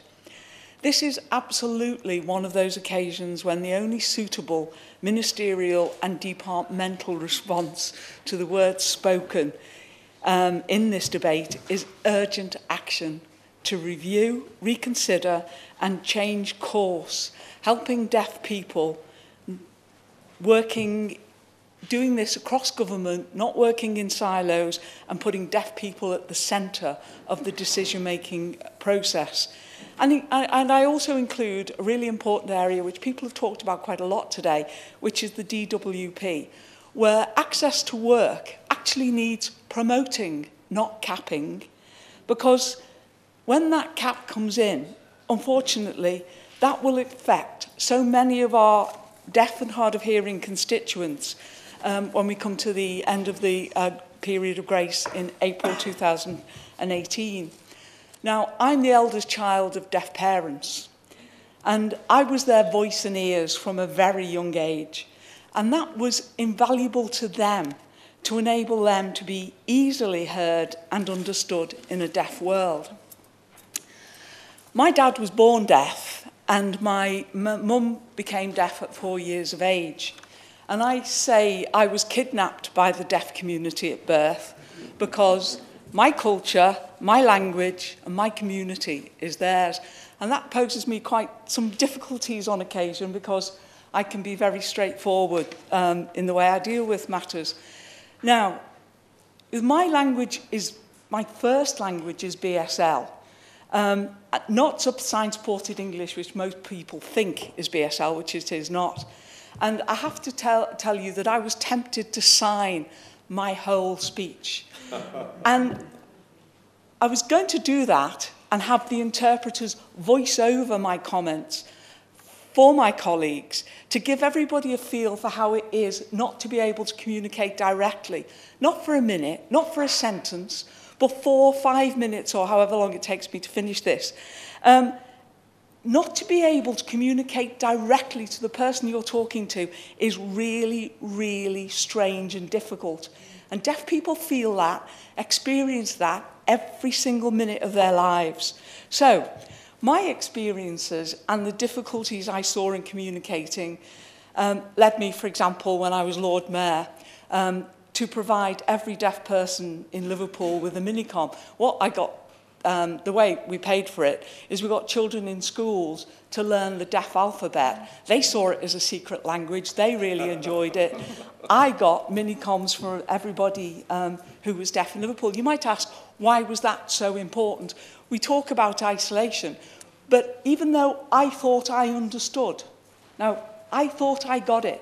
I'm a product of that environment. I came home with a minicom for my dad, and I gave it to him. He looked at it, and he was so happy. He then got it and went, 9, 9. I went, whoa. And he said, who else can I call? Nobody else has got one. Only the emergency services and the doctor. And I thought, right, I get the message. Every deaf person in Liverpool, and that's what made me realise that I needed to get on with it and get everybody a minicom.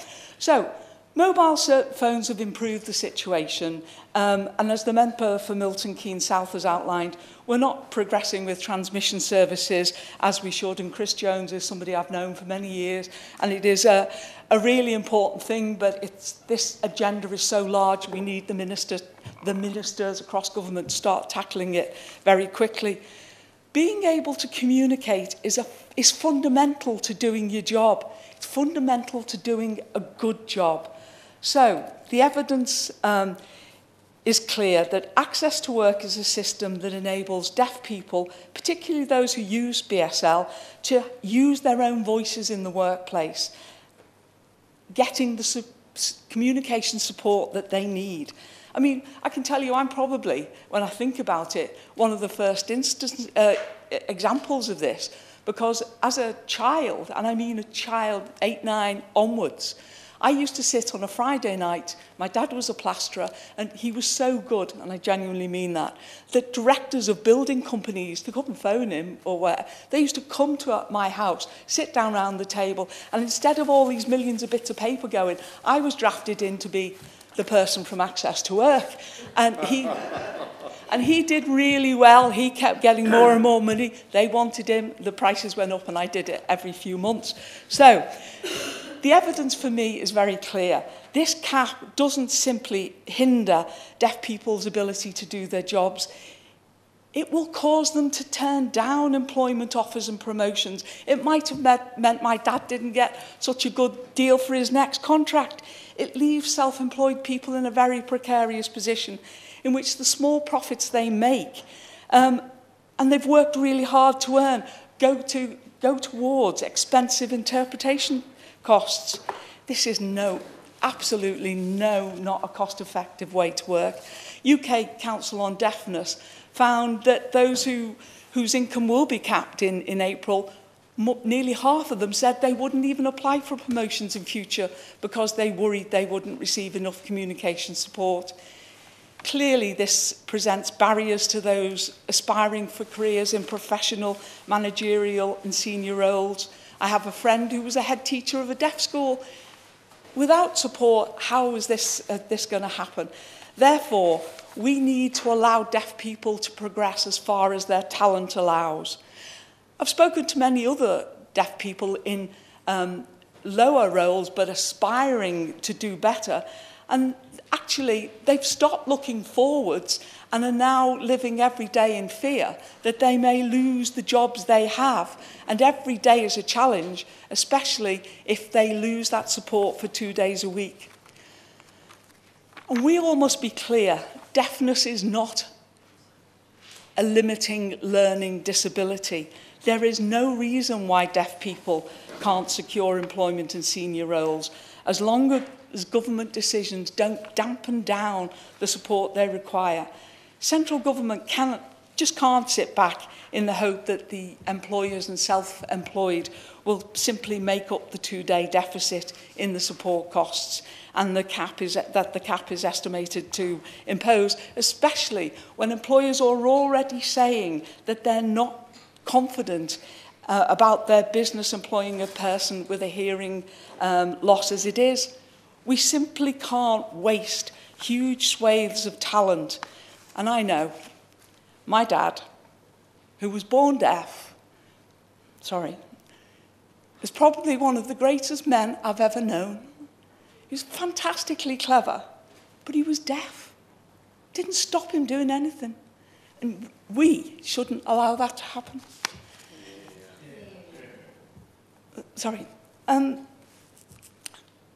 Does the Minister therefore accept that the cap reimposes limits on the ambitions and financial security of deaf people and leaves the next generation without the belief, without the ability to succeed in a 21st century workplace? They can. My dad did it. He died now, he's 91. He did it before. He was a trailblazer. Don't stop the new trailblazers. Help them to forge ahead. It's also vital that the Minister recognises the fact that outside this place, the majority of British citizens and employers lack awareness of access to work. And that really does help explain why a recent Labour Force survey found that 30% of working age people who identify themselves as having a hearing loss are not employed. I actually believe it is higher than that. But the Minister, I would ask the Minister whether he recognises the need for a single gateway that would provide assistance and advice for employers seeking access to work for their employees who are deaf or having a hearing loss. And I've listened to people refer to deafness as an invisible handicap. Absolutely it is. It's an invisible disability. But that also means it's an easy hit for cuts, especially in the NHS, education and the DWP.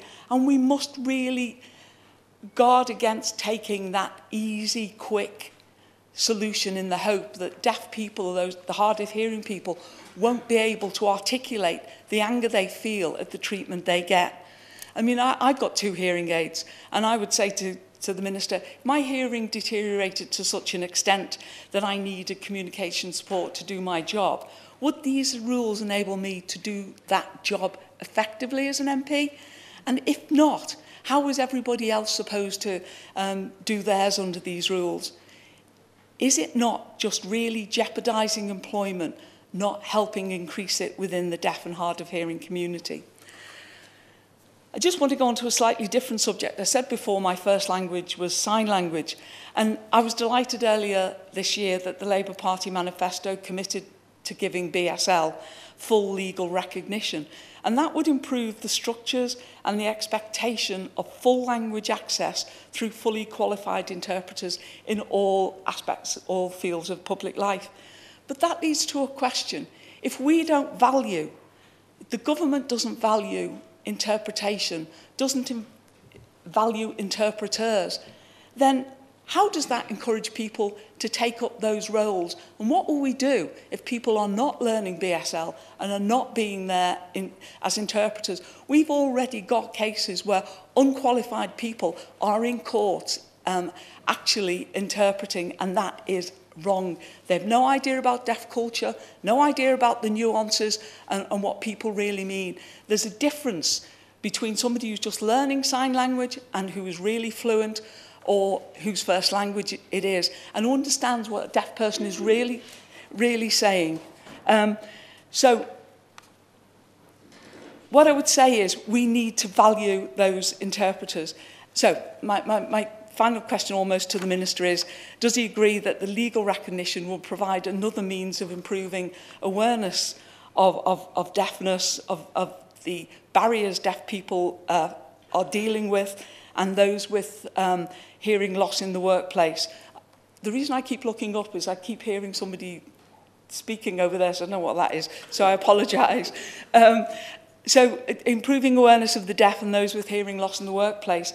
And we need to ensure that access to work is extended to many more employers than the current minuscule few who actually use it. I do look forward to hearing the Minister's reply, but I would ask him, he will be judged ultimately on the ability of the deaf population, the deaf community and those with hearing loss, their ability to succeed, to realise their potentials.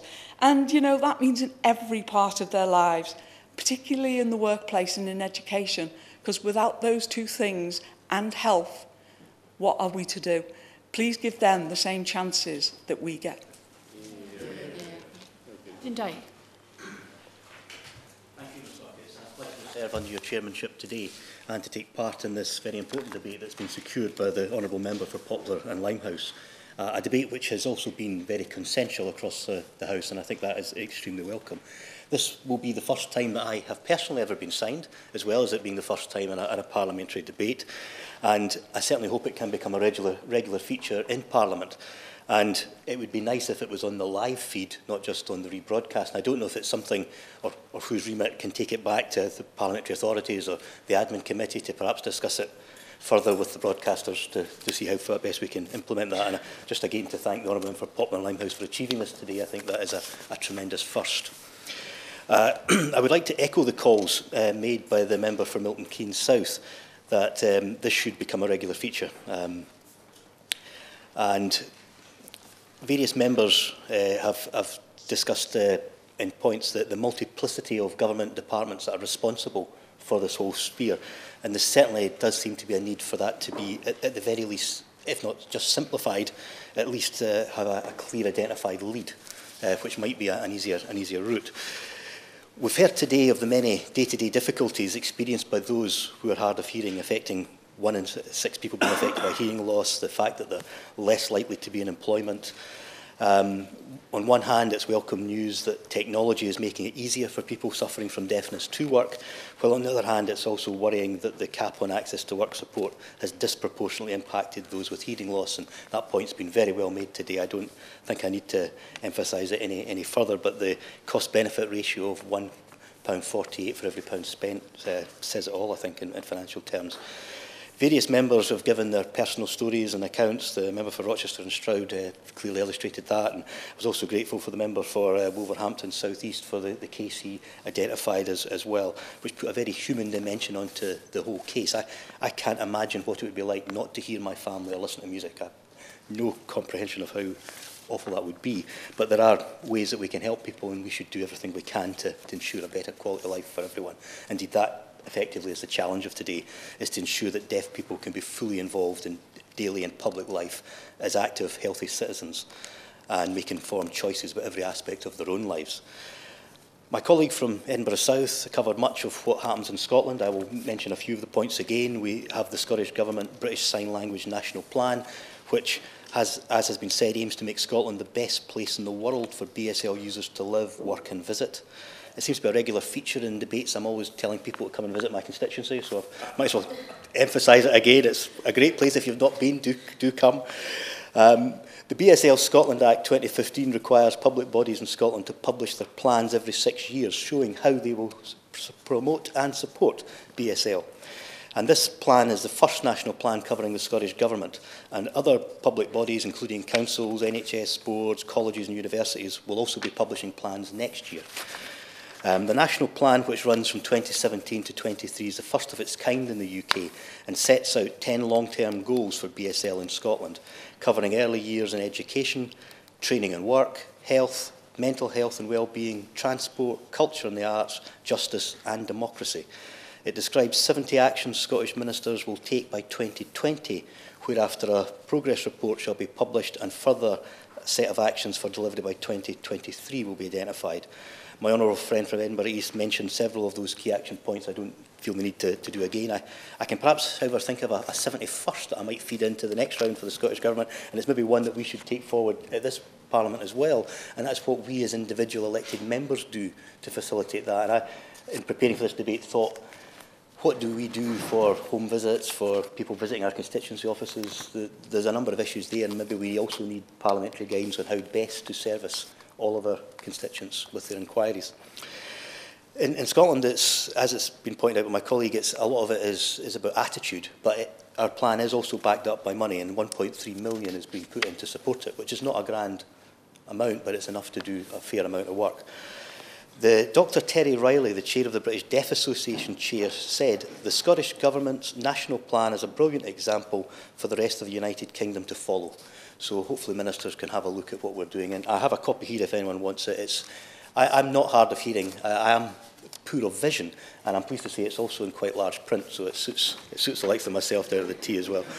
Of course, it's not just through the BSL national plan which the Scottish Government is taking action to help. The disability delivery plan is another area where we can help by removing barriers and promoting independent living. And with key target being the reduction in the employment gap between disabled people and the rest of the population. And that's been highlighted today that deaf people are not in as great an employment advantage position as other members of society are. The Scotland Act 2016 devolved a number of powers to set up employment schemes. And I quote from it, "to assist those at risk of becoming long-term unemployed and to help disabled people into work, including schemes which seek to help employers find suitable employees." And as a result of that power, Fair Start Scotland will operate from 2018 for 3 years with the aim of helping a minimum of 38,000 people into work. A number of those hopefully will also be deaf people and those of hard of hearing. At a UK level, there also needs to be more done to address, in my opinion, gender, race and disability pay gap and tackling pay inequality and occupational segregation. And to that end, I would support the extension of the pay gap reporting to cover gender, race and disability. And I'd be keen for the Minister's thoughts on that when he's summing up. I think better and more statistics could help us greatly in this cause. Another area I would like to hear from the Minister is in relation to the role of EU law, which has played a huge position in upholding the rights of disabled people and ensuring that these rights must be protected post-Brexit. There are many areas, obviously, but in particular importance to the deaf community, I think, will be the Employment Equality Directive of 2000 and others like the Public Sector Websites and Mobile Applications Directive of 2016. The latter of which requires public sector bodies to ensure that their websites and mobile apps comply with accessibility standards so they can be used by disabled people. As well as protecting these existing EU measures, it's also important to ensure that the UK is not left behind. And for example, the EU Accessibility Act is currently being negotiated at an EU, I'll say again, the EU Accessibility Act, which is currently being negotiated at a EU level. The Equality and Human Rights Commission have said that it will benefit disabled people by providing common rules on accessibility in relation to computers and operating systems, ATMs, ticketing and check-in machines, smartphones, TV equipment related to digital television services, telephony services and related equipment. And it would be great to know what the UK proposals will be for these areas in the future. And if the Minister can look into that, that would be tremendous. There's much we can learn from different countries. I've mentioned, and my colleague from Edinburgh East has mentioned what's happening in Scotland. The member for Milton Keynes South mentioned some of the things that were happening in Australia. So there's a lot we can learn from, and I look forward to hearing the other summing up speeches and seeing this debate go further forward. Thank you. Julie Cooper. Thank you, Ms Fogg. It's a pleasure to serve under your chairmanship. And I'd like to thank my honourable friend for bringing this very important subject to our attention. And to begin by saying how delighted I am to see that we do have a signer in the room. And it must be a really easy thing for us to extend this across the business of this House. A really quick win, I think we'll all agree. And I would have to say it's a real privilege to be responding on behalf of the opposition in this debate. I've been genuinely moved by some of the very powerful and personal speeches that we've heard today that prepared me far better for this debate than the research I did ahead of it. We can look at the statistics and we can know that 11 million people are living in the UK with deafness. But I think the extent of it, listening here in the House today, the member for Rochester and Stroud very courageously shared a very personal story, and I think enriched this debate, and we thank her for that. The member for Nottingham East talked very movingly of his constituent. We heard of a 4-year-old, a family of a 4-year-old, having to raise £44,000 to let a little boy have a chance in life. So I think that we'll all agree that there is something more that we must do. And probably the best thing about this debate is that it has opened and raised an awareness of what is an absolutely massive issue. We're talking about deafness, we're talking about loss of hearing, we're talking about people who are born deaf, we're talking about people who become deaf sometimes through a medical illness and sometimes through the ageing process. And how are we going to support them all going forward? Beginning with the children, it is of great concern, and members have mentioned quite rightly the concern about the screening process for newborn babies and the fact that only a third of these quite frankly come up to standard and are accredited. This needs to be addressed and addressed early, bearing in mind that 50,000 children in the UK are deaf. We must serve them well and make sure that they're not isolated. We must make sure that their isolation doesn't begin with being isolated from their parents, because the majority, 90% of children born deaf are actually born to hearing parents. And what implications does this have for the language development of the child if the parents aren't supported? And we know there are ways of supporting with the radio aids, and we must make that available to parents to support them going forward. Because we hear a lot in this House about early intervention for all children to address all issues in those early years, and there can't be any more important issue to address than this. Members have quite rightly stressed, the member for West Lancashire said very powerfully, that deaf children do not have learning disabilities. Deaf people do not have learning disabilities. And our education system must address this. It cannot be right that children with deafness are 42% less likely to get 5 decent GCSEs. We are hindering their progress for life at that early stage, and it cannot be the way forward. And I was also alarmed to learn that since 2011, the number of specialist teachers for the deaf has actually been reduced by 12%. This can't be the right way forward. Members have quite rightly stressed the importance of British Sign Language. And I have to admit, personally, I never realised until this week that, I never thought through enough, and I'm sure I'm not the only one, that for some people, British Sign Language is their first language. I thought of it somehow as something separate that helped. But there's increased awareness for me, and I think the more this is talked about, it is absolutely vital that this is taken seriously and given the recognition. The UK is a signatory to the UN Convention, but we've got to go more than that and give this language the equal validation that it deserves. Why can't it be a GCSE subject? If it were to be a GCSE subject, I know this is beyond the remit of the Minister in this department, but I'm sure he'll pass it on to his colleague for education. People will take it seriously. More people will learn the language. There will be more access to the language, and therefore people with deafness will be able to participate more fully. Members have rightly mentioned the cost, the human cost, as well as the financial cost of isolation not addressed. health, the statistics in health are quite clear. The number of people who retire early, suffering anxiety, depression because they can no longer cope in the world of work. People, many elderly has been mentioned, who don't lose their social circle, aren't able to communicate with family, the cost of not supporting them through hearing aids, and as mentioned by the member for Milton Keynes, I believe, supporting them with telecommunication, relay text systems. We should be looking into these systems to maximise the inclusion for all people. The world of work is obviously a massive issue here.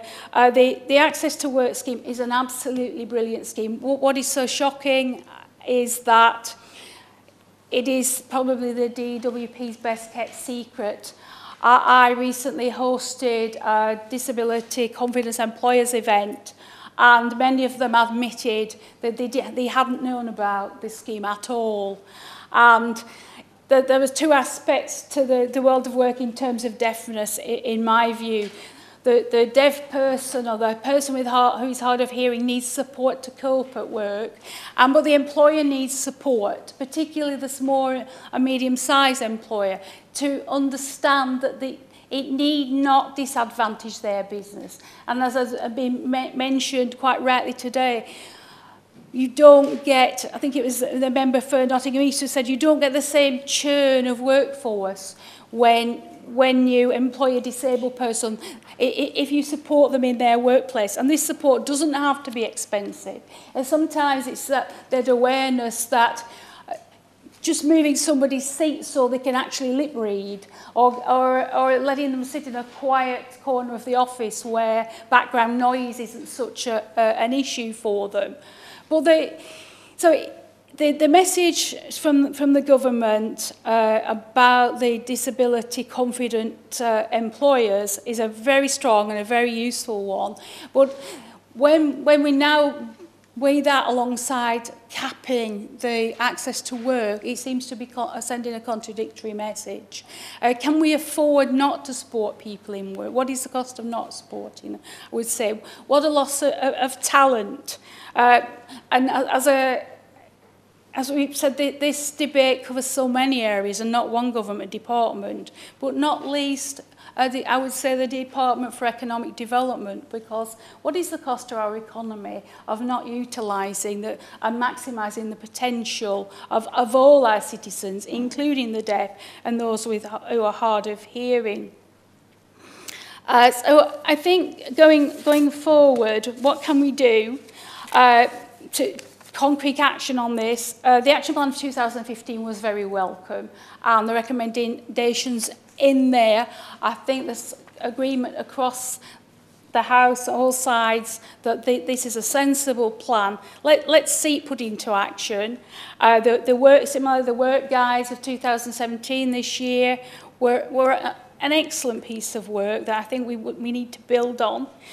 So concrete action, every stage is needed, ensuring that newborn babies are properly screened and it's always a high quality, supporting parents of deaf children with early intervention, supporting schools, making sure that the specialist teachers are there and that children aren't allowed to feel like second-class citizens, and promoting BSLE, British Sign Language within schools, allowing it to become a GCSE subject. We should look to the Scottish example. They're obviously doing an excellent job there. And I would say, as somebody who's half Scottish as well, if they can do it, so can we, and I'm sure we'll do it at least as well. We must make sure that equipment is enhanced and not restricted. I was shocked to hear of CCGs that are beginning to restrict hearing aids. The criteria for cochlear implants must be reviewed. We must be looking to aid people's hearing, support people to live full lives, not to limit them, and look for ways of limiting them. We've got to go back to review that. So I would sort of conclude by saying, let us invest in unlocking the potential of the deaf and the hard of hearing. Because our economy depends on the talents of all our people. The cost of not acting not only causes misery for individuals who are discriminated against and excluded from society in the world of work, but also stores huge costs in the future for our health support services and, of course, for our economy. The failure to support deaf people to fulfil their potential is costing this economy. I would say that we cannot afford not to act. Thank you. Thank you very much, Ms. Buck. And thank you so much to all members for such a... I've really enjoyed this debate. And, you know, there are many ways I could spend Thursday afternoon. But actually, I've really enjoyed this debate. I've learnt a lot. It's been a really consensual debate, and thank you for the excellent tone of my shadow's comments on this, and I really enjoyed what she had to say as well. As everyone has said, let me start by congratulating the Honourable Member for Poplar and Limehouse for securing the debate through the Backbench Committee, but also to our signers. Thank you for doing a first, and thank you for working so hard, because I can't sign, but I can only but imagine that it is quite hard work to do this for 3 hours, and there are 2 of them, but they've worked really hard over there. And thank you to them for that. I don't have hearing problem, Ms. Buck, but I do have a sight problem, which is why I have the lectern here in front of me, because the papers are far too far away from me without it, which is why I always put it into play.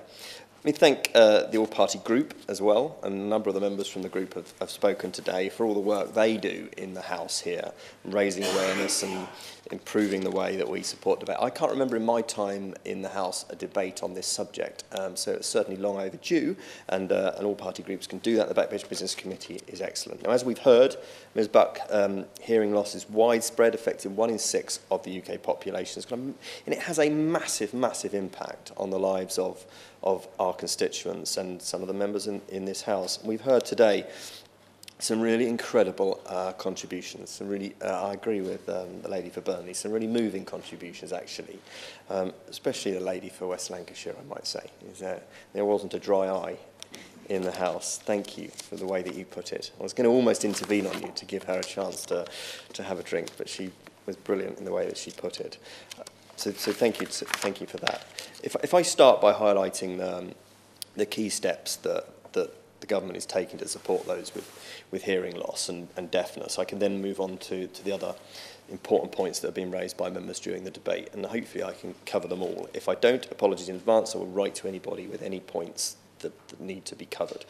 So as we've heard from the Honourable Member for Poplar and Limehouse, in March 2015, the Department of Health and NHS England published the Action Plan on Hearing Loss. For me, this is a real statement of intent, actually, for action across the health and care sector. There's an ongoing programme of work which the Action Plan initiated. There are 20 separate outcome measures, which the Honourable Member touched upon. In September, working with the Department for Work and Pensions and the Department for Education and Hearing Loss Charities, NHS England issued a series of What Works guides, providing examples of what we know works in supporting individuals with hearing loss over the course of their lives. Now, these guides aimed at organisations, providers, commissioners, cover hearing loss and employment, transition to adulthood for young people with hearing loss and healthy ageing. And one of the key actions of the plan is the need for clear guidance from commissioners. And in July 2016, NHS England published the Commissioning Services for People with Hearing Loss, a framework for clinical commissioning groups. Snappy titles, Ms. Buck, we do not do in the NHS, as I have learned since arriving there as a minister.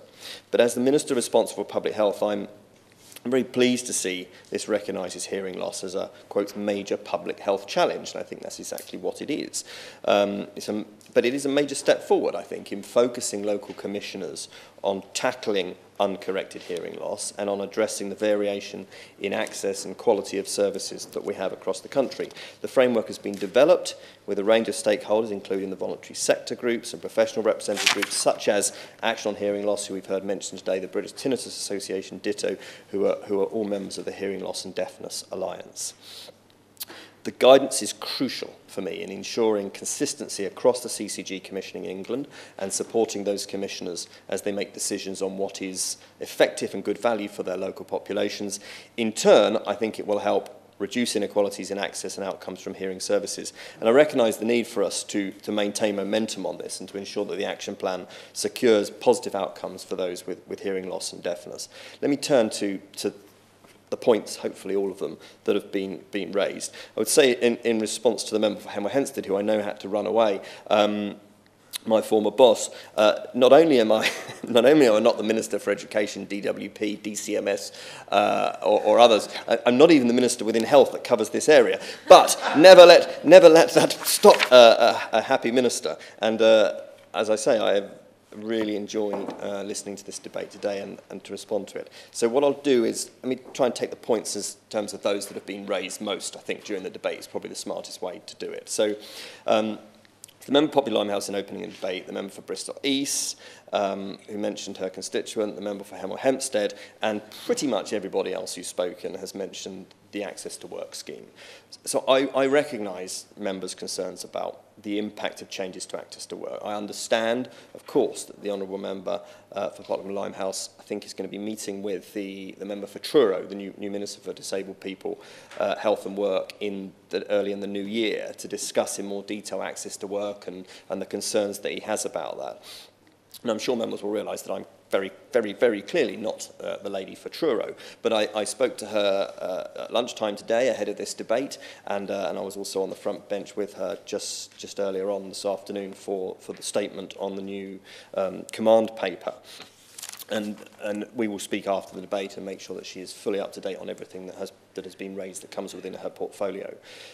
Resources, I think it's worth putting on the record, resources for access to work were increased in real terms in the 2015 spending review, and I appreciate members have all spoken positively about access to work as a scheme.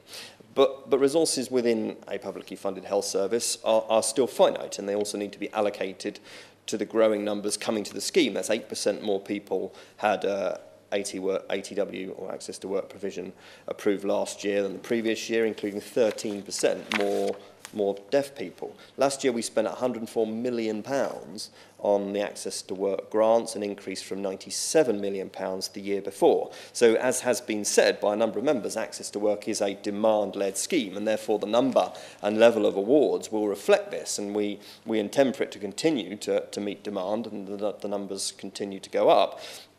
I don't accept the maximum level of support is too low. I think the amount of help an individual may receive from Access for Work depends on their individual needs and their personal circumstances, up to the current maximum of $42,100 per year, rising to $43,100 from April next year. But this is 1.5 times the average salary. That's far more than certainly my constituents, and I'm sure every member in this room earn. Transitional arrangements are in place for existing recipients and those who made a claim before October 2015. The changes don't apply until April 18, as I said, provided their needs remain the same. The people will receive annual reviews of their progress and support in the transition to the award level.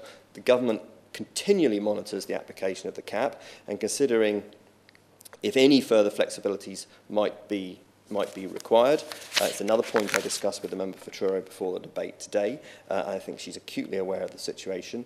It's not often a minister is able to stand up at a Westminster Hall debate and actually on the day that something new has been announced and to touch on something new. But I have to say this document, this command paper, Improving Lives, the Future of Work, Health and Disability, which sets our response to last year's Green Paper consultation.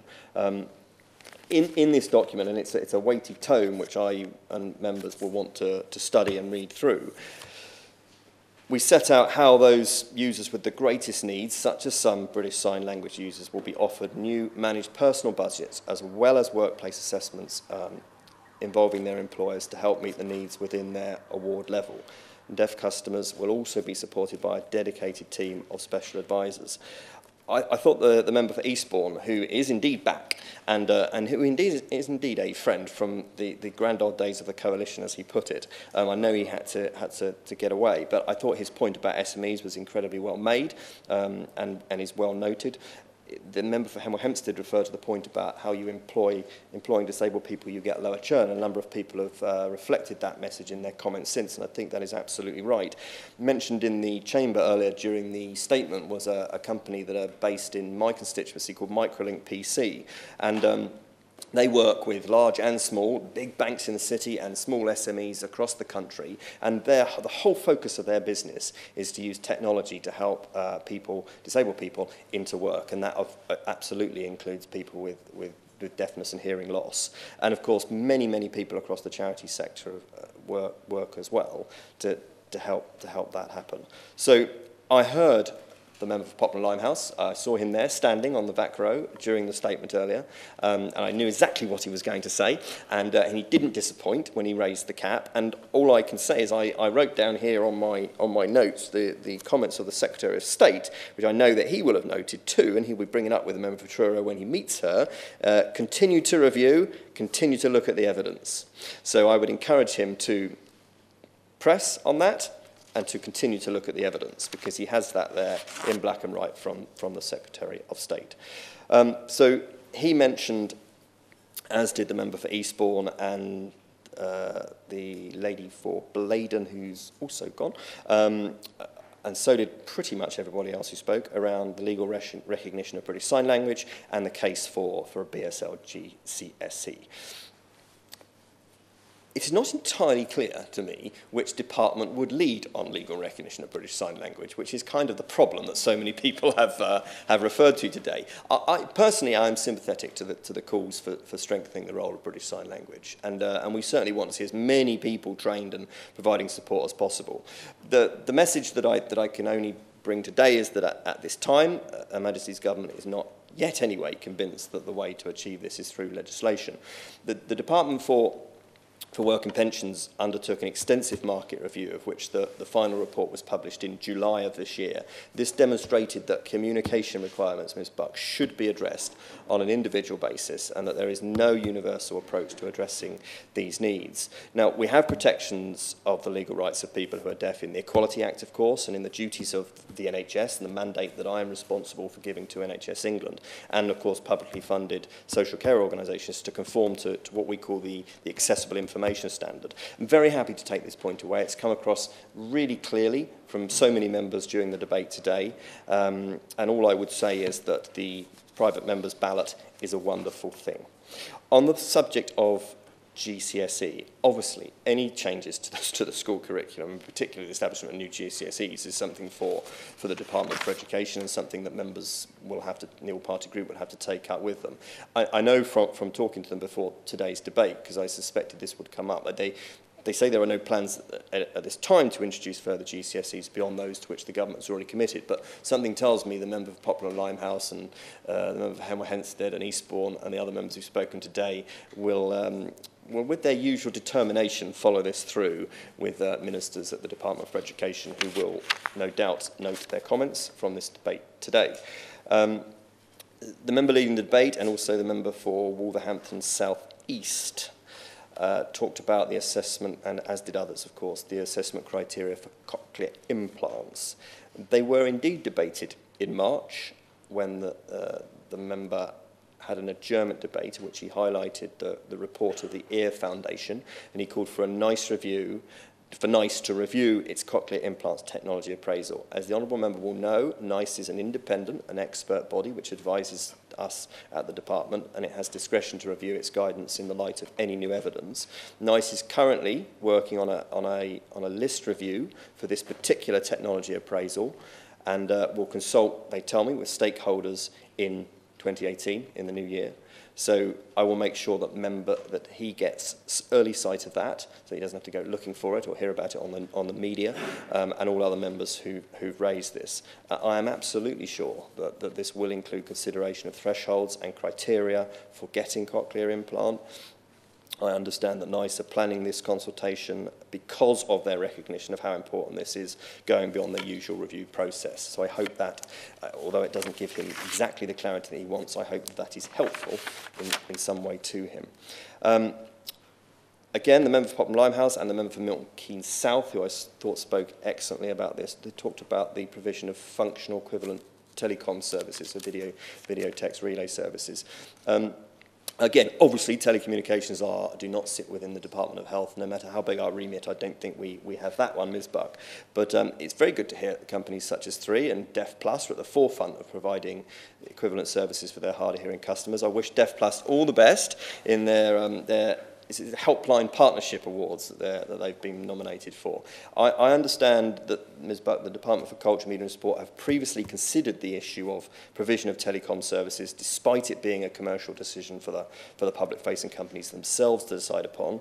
This has included the department engaging with companies and industry and ministers writing to the FTSE 100 companies seeking views. I hear that feedback from this included views that there were better means of meeting needs of consumers with less reliance upon video relay services. I'm of course happy to raise the issues that members have highlighted with DCMS colleagues and see what further engagement can be done, and I will of course recommend that they look at the Australia example, which my honourable friend the member for Milton Keynes South spoke about in such glowing terms. The Deaf Olympics was raised by the member leading the debate. My honourable friend, the member for Chatham and Aylesford, the sports minister, I understand has instructed officials in her department to look into how we can ensure greater recognition for the Deaf Olympics in this country, and she will consider their advice in due course. She's a very accessible minister, and I know that the member for Poplar Limehouse knows her, so he will no doubt take that up with her as well. A number of people, including the member leading the debate and my honourable friend, the member for Waveney, and the lady for Bristol East, talked about improving paediatric audiology services by the IQIPs, the IQIPs, the Improving Quality and Psychological Services, for the record, Ms. Buck. So concerns have indeed been raised in relation to accreditation of paediatric audiology services. The independent process of accreditation, the IQIP services, is there to ensure all providers meet a common standard. We want all providers to have completed accreditation as quickly as possible. The commissioning framework encourages CCGs, care commissioning groups, to require providers to have completed the IQIP self-assessment tool and to have applied for and achieved accreditation within the duration of their contract. Commissioners must be the one, though, who drive this forward. The accreditation process for us is an effective means of testing against the standard. If during an assessment mandatory findings are raised which show non-conformity to any part of it, then the service agrees appropriate improvement actions with the UCAS team to rectify these and prevent it reoccurring. The member for Poplar Limehouse and so many, and I even mentioned it, I question myself on this as to which government department leads on British Sign Language, on BSL. I completely appreciate the frustration, in that there can only ever be one minister at the box, but what you really need is a triumvirate of me merged into the Honourable Lady for Truro and the Honourable Lady for Chatham and Aylesford, which would be an interesting sight. But I totally appreciate the frustration that there is no single government department which leads on British Sign Language. I suppose, in probably just making the point worse, I suppose it would depend on the context. So be it in education, which would be for obviously DFE, or how BSL is used in health settings in line with the accessible standard that I mentioned, that would obviously be for my colleagues at the Department of Health. But I totally take his point and won't take that away. The member for Eastbourne, who I do know well and is welcome back to the House, talked about screening for hearing loss in adults, and he made the point very well that we don't just focus on people with complete hearing loss. He said to me the other day that his fear was the debate would be about the deaf, as he put it. And he wants to ensure that people with partial hearing loss get the support they need. He made the point very well, I thought, that people begin to lose their hearing later in life as age catches up with us all. But they sort of accept this as part of the natural ageing process, and they're often reluctant to admit they have a hearing problem and don't seek as prompt support as they might with other conditions. And as we've heard, he said they often wait years before going for a hearing test. So we heard calls from him, Ms. Buck, for the introduction of a hearing loss screening programme for the people at the age of 66 once they reach retirement, and as part of the NHS health check for people aged 40 to 70, and I am responsible for the health check programme. So the current advice from the UK National Screening Committee, the expert group which advises ministers on all aspects of screening, is that the evidence doesn't demonstrate that universal screening would provide any hearing-related improvement in quality of life in comparison to hearing loss identified through other channels. However, I think the member for Eastbourne does make a persuasive argument that we can do more to identify hearing loss as people reach older age. And he said that the general election intervened, but as he said, he is also back, and I don't doubt that I will be hearing from him again, probably at Health Questions in a couple of weeks' time on this subject, and would be more than happy to do so, to be honest. He also, the member for Eastbourne, this is mentioned CCG's commissioning of audiology services. So NHS England's commissioning framework captures the importance of audiology, and monthly waiting times data for audiology are indeed collected, Ms. Buck, and they can be used and should be used by members and by the public to hold commissioners to account. Touch on the member for Waveney, who spoke about, my humble friend, who spoke about support for children with hearing loss, and he spoke about his constituent son, Daniel. It's so often the case, isn't it? And I was a vice chair of the all-party autism group for many years when I was on the back benches, and we often used to hear in that group about the so-called middle-class parents with the sharp elbows who managed to get their children what their children needed. And of course, that's only human nature, but it shouldn't be the sharp elbows of the middle classes or anybody else that gets their children what they need. That's what the state is there for, in my opinion. Children with a special educational need as a result of their deafness will benefit from the more integrated approach, I think, to meeting their needs. Since 2014, a new framework requires CCGs and local authorities to make joint arrangements for assessing the range of eligible children's needs and the development of what he rightly referred to as the education, health and care plans to provide necessary support. And I think every member in this debate and every member in this House has casework around EHCPs.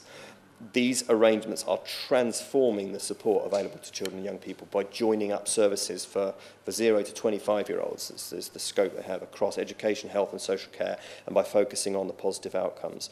He is right to take up the casework, and I do it myself, and I think that the performance of local authorities is vastly different across the country, and I know from speaking to him outside of this debate that he is working very closely with his local authority, as I would expect him to do so, and that he has been impressed by the improvements that they've made. I don't doubt that's because of the pressure that he's put on them.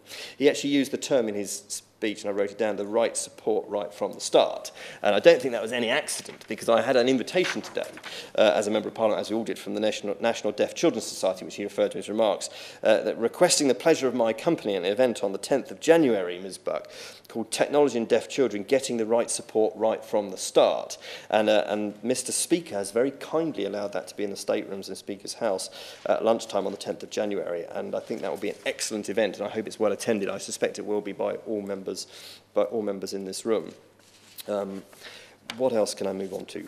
Special educational needs funding. The member for Waveney touched on that as well, didn't he? The implementation of the new SEN system has been supported by significant new investment, Ms. Buck.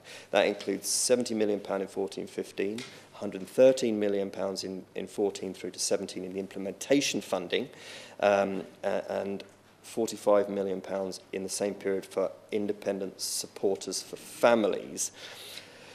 Ofsted and the CQC are reviewing all local authorities, and they know this, and their CCG partners in how they work together to meet the needs of children with SEN as the EHCPs come into force. So the assessment criteria is there, and it is very much on their shoulders. My honourable friend, the lady for Rochester and Strood, in a brilliant speech, if I may say so, a very personal speech, it's never easy to do that in this place. You get lots of retweets for doing it, but that's the easy bit. It's really hard to do it, and to mention her mum's story, I thought she spoke brilliantly, and she used the term invisible disability, which the lady for Burnley also used in her remarks. She said deafness can take many different forms and have impacts, physical and mental. And I thought she made the case really, really coherently. The member for Hemel Hempstead, just to touch on him again, my former boss. For the record, I don't mind at all when former ministers come to debates that I'm responding to, especially when they're former ministers for a department that I'm not responsible for. I thought he made the point very well about the scale of the issue of the sort of the hidden deafness that there is in this country, and he gave his example of industrial cause of deafness as well.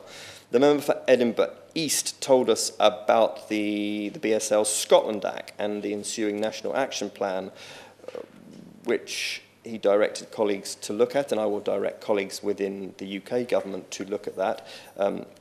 Hats off to the honourable gentleman for his attempt at signing the start of his speech. I thought that was a very brave move, so thank you to him for his remarks. The lady for Erith and Thamesmead, she spoke, I thought, very well and made the point about loneliness. And I wonder whether the Loneliness Commission that our former colleague Joe Cox set up, I wonder whether that touched on the issue of deafness and its impact on loneliness. It would be very interesting to know those that are taking that forward, whether they do. She spoke about Jacob and the story of Jacob and crowdfunding within her constituency for his cochlear implant. And clearly I don't know the details of his particular case, and it wouldn't be fair for me to comment, but it sounds like her community are showing incredible grace to that little boy, and it'll be wonderful to see him here in the house when he's had his implant.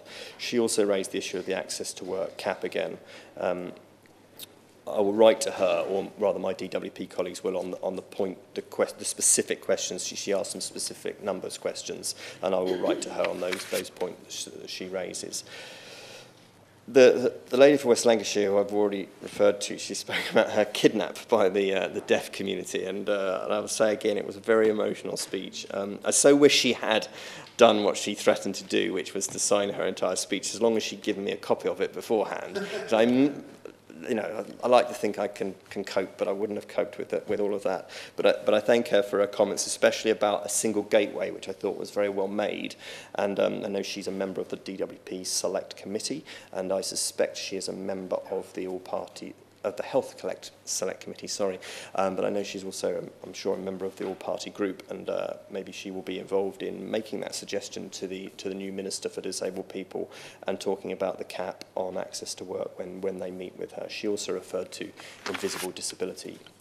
The member for Linlithgow and East Falkirk, which I hope I've got that right, the points he made about the gender gap and about the EU law post-Brexit, they definitely don't fall within my my remit, Ms. Buck.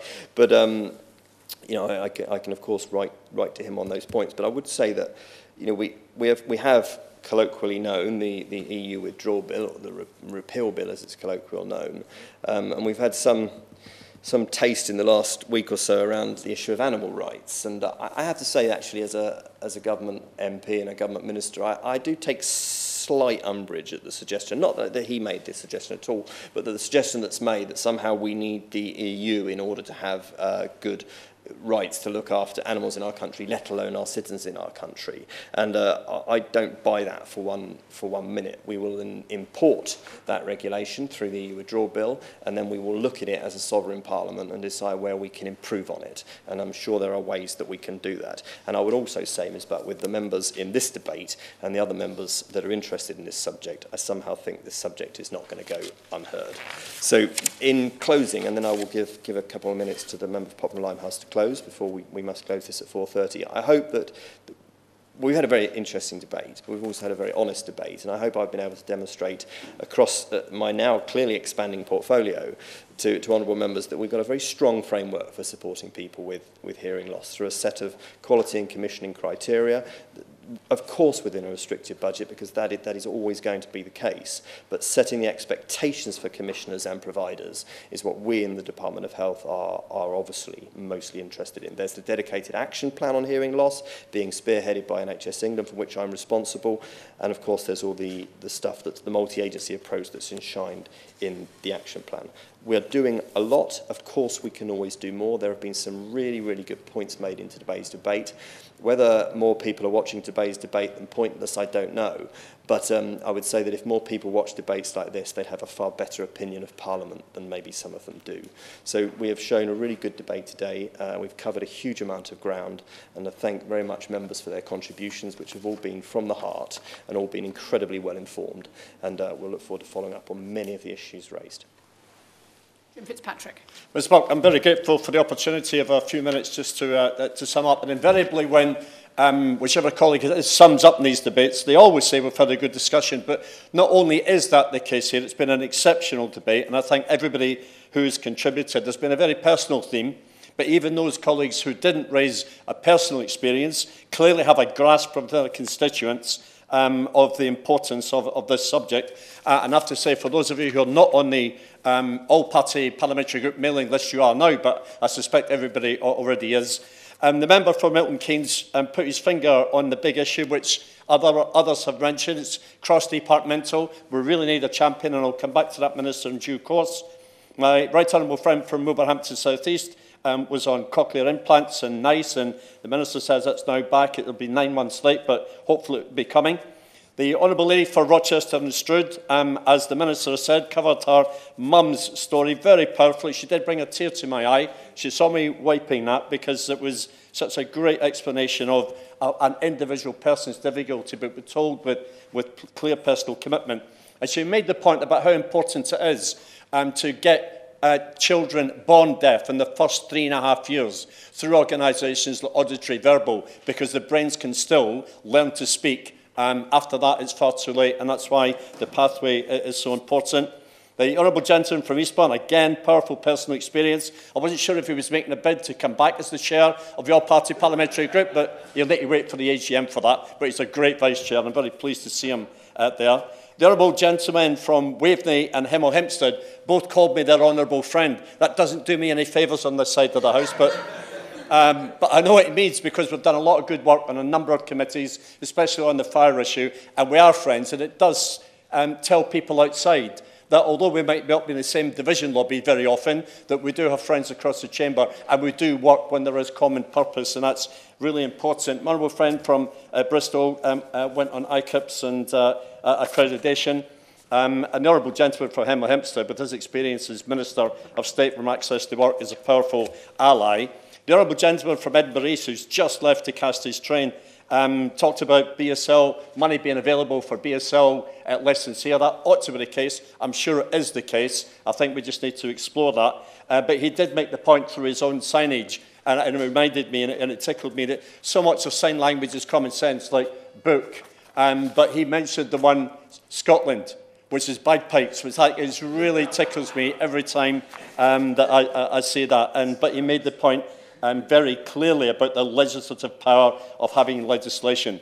The Honourable Lady from Thamesmead and a story about Jacob and crowdfunding, again powerful, as was the personal story from the Honourable Lady from Blaydon. And my honourable friend from West Lancashire, with her stories about having BSL as her first language, and the access to work issues, and the story about the Liverpool Minicoms, and her dad, of whom she is clearly very, very, very proud, and rightly so. I'm sure touched everybody in the room. I have to say, the politics came from the three front benchers. You know, the place got back to normal when they started talking, which is no disrespect at all, because you are dealing it from a political point of view.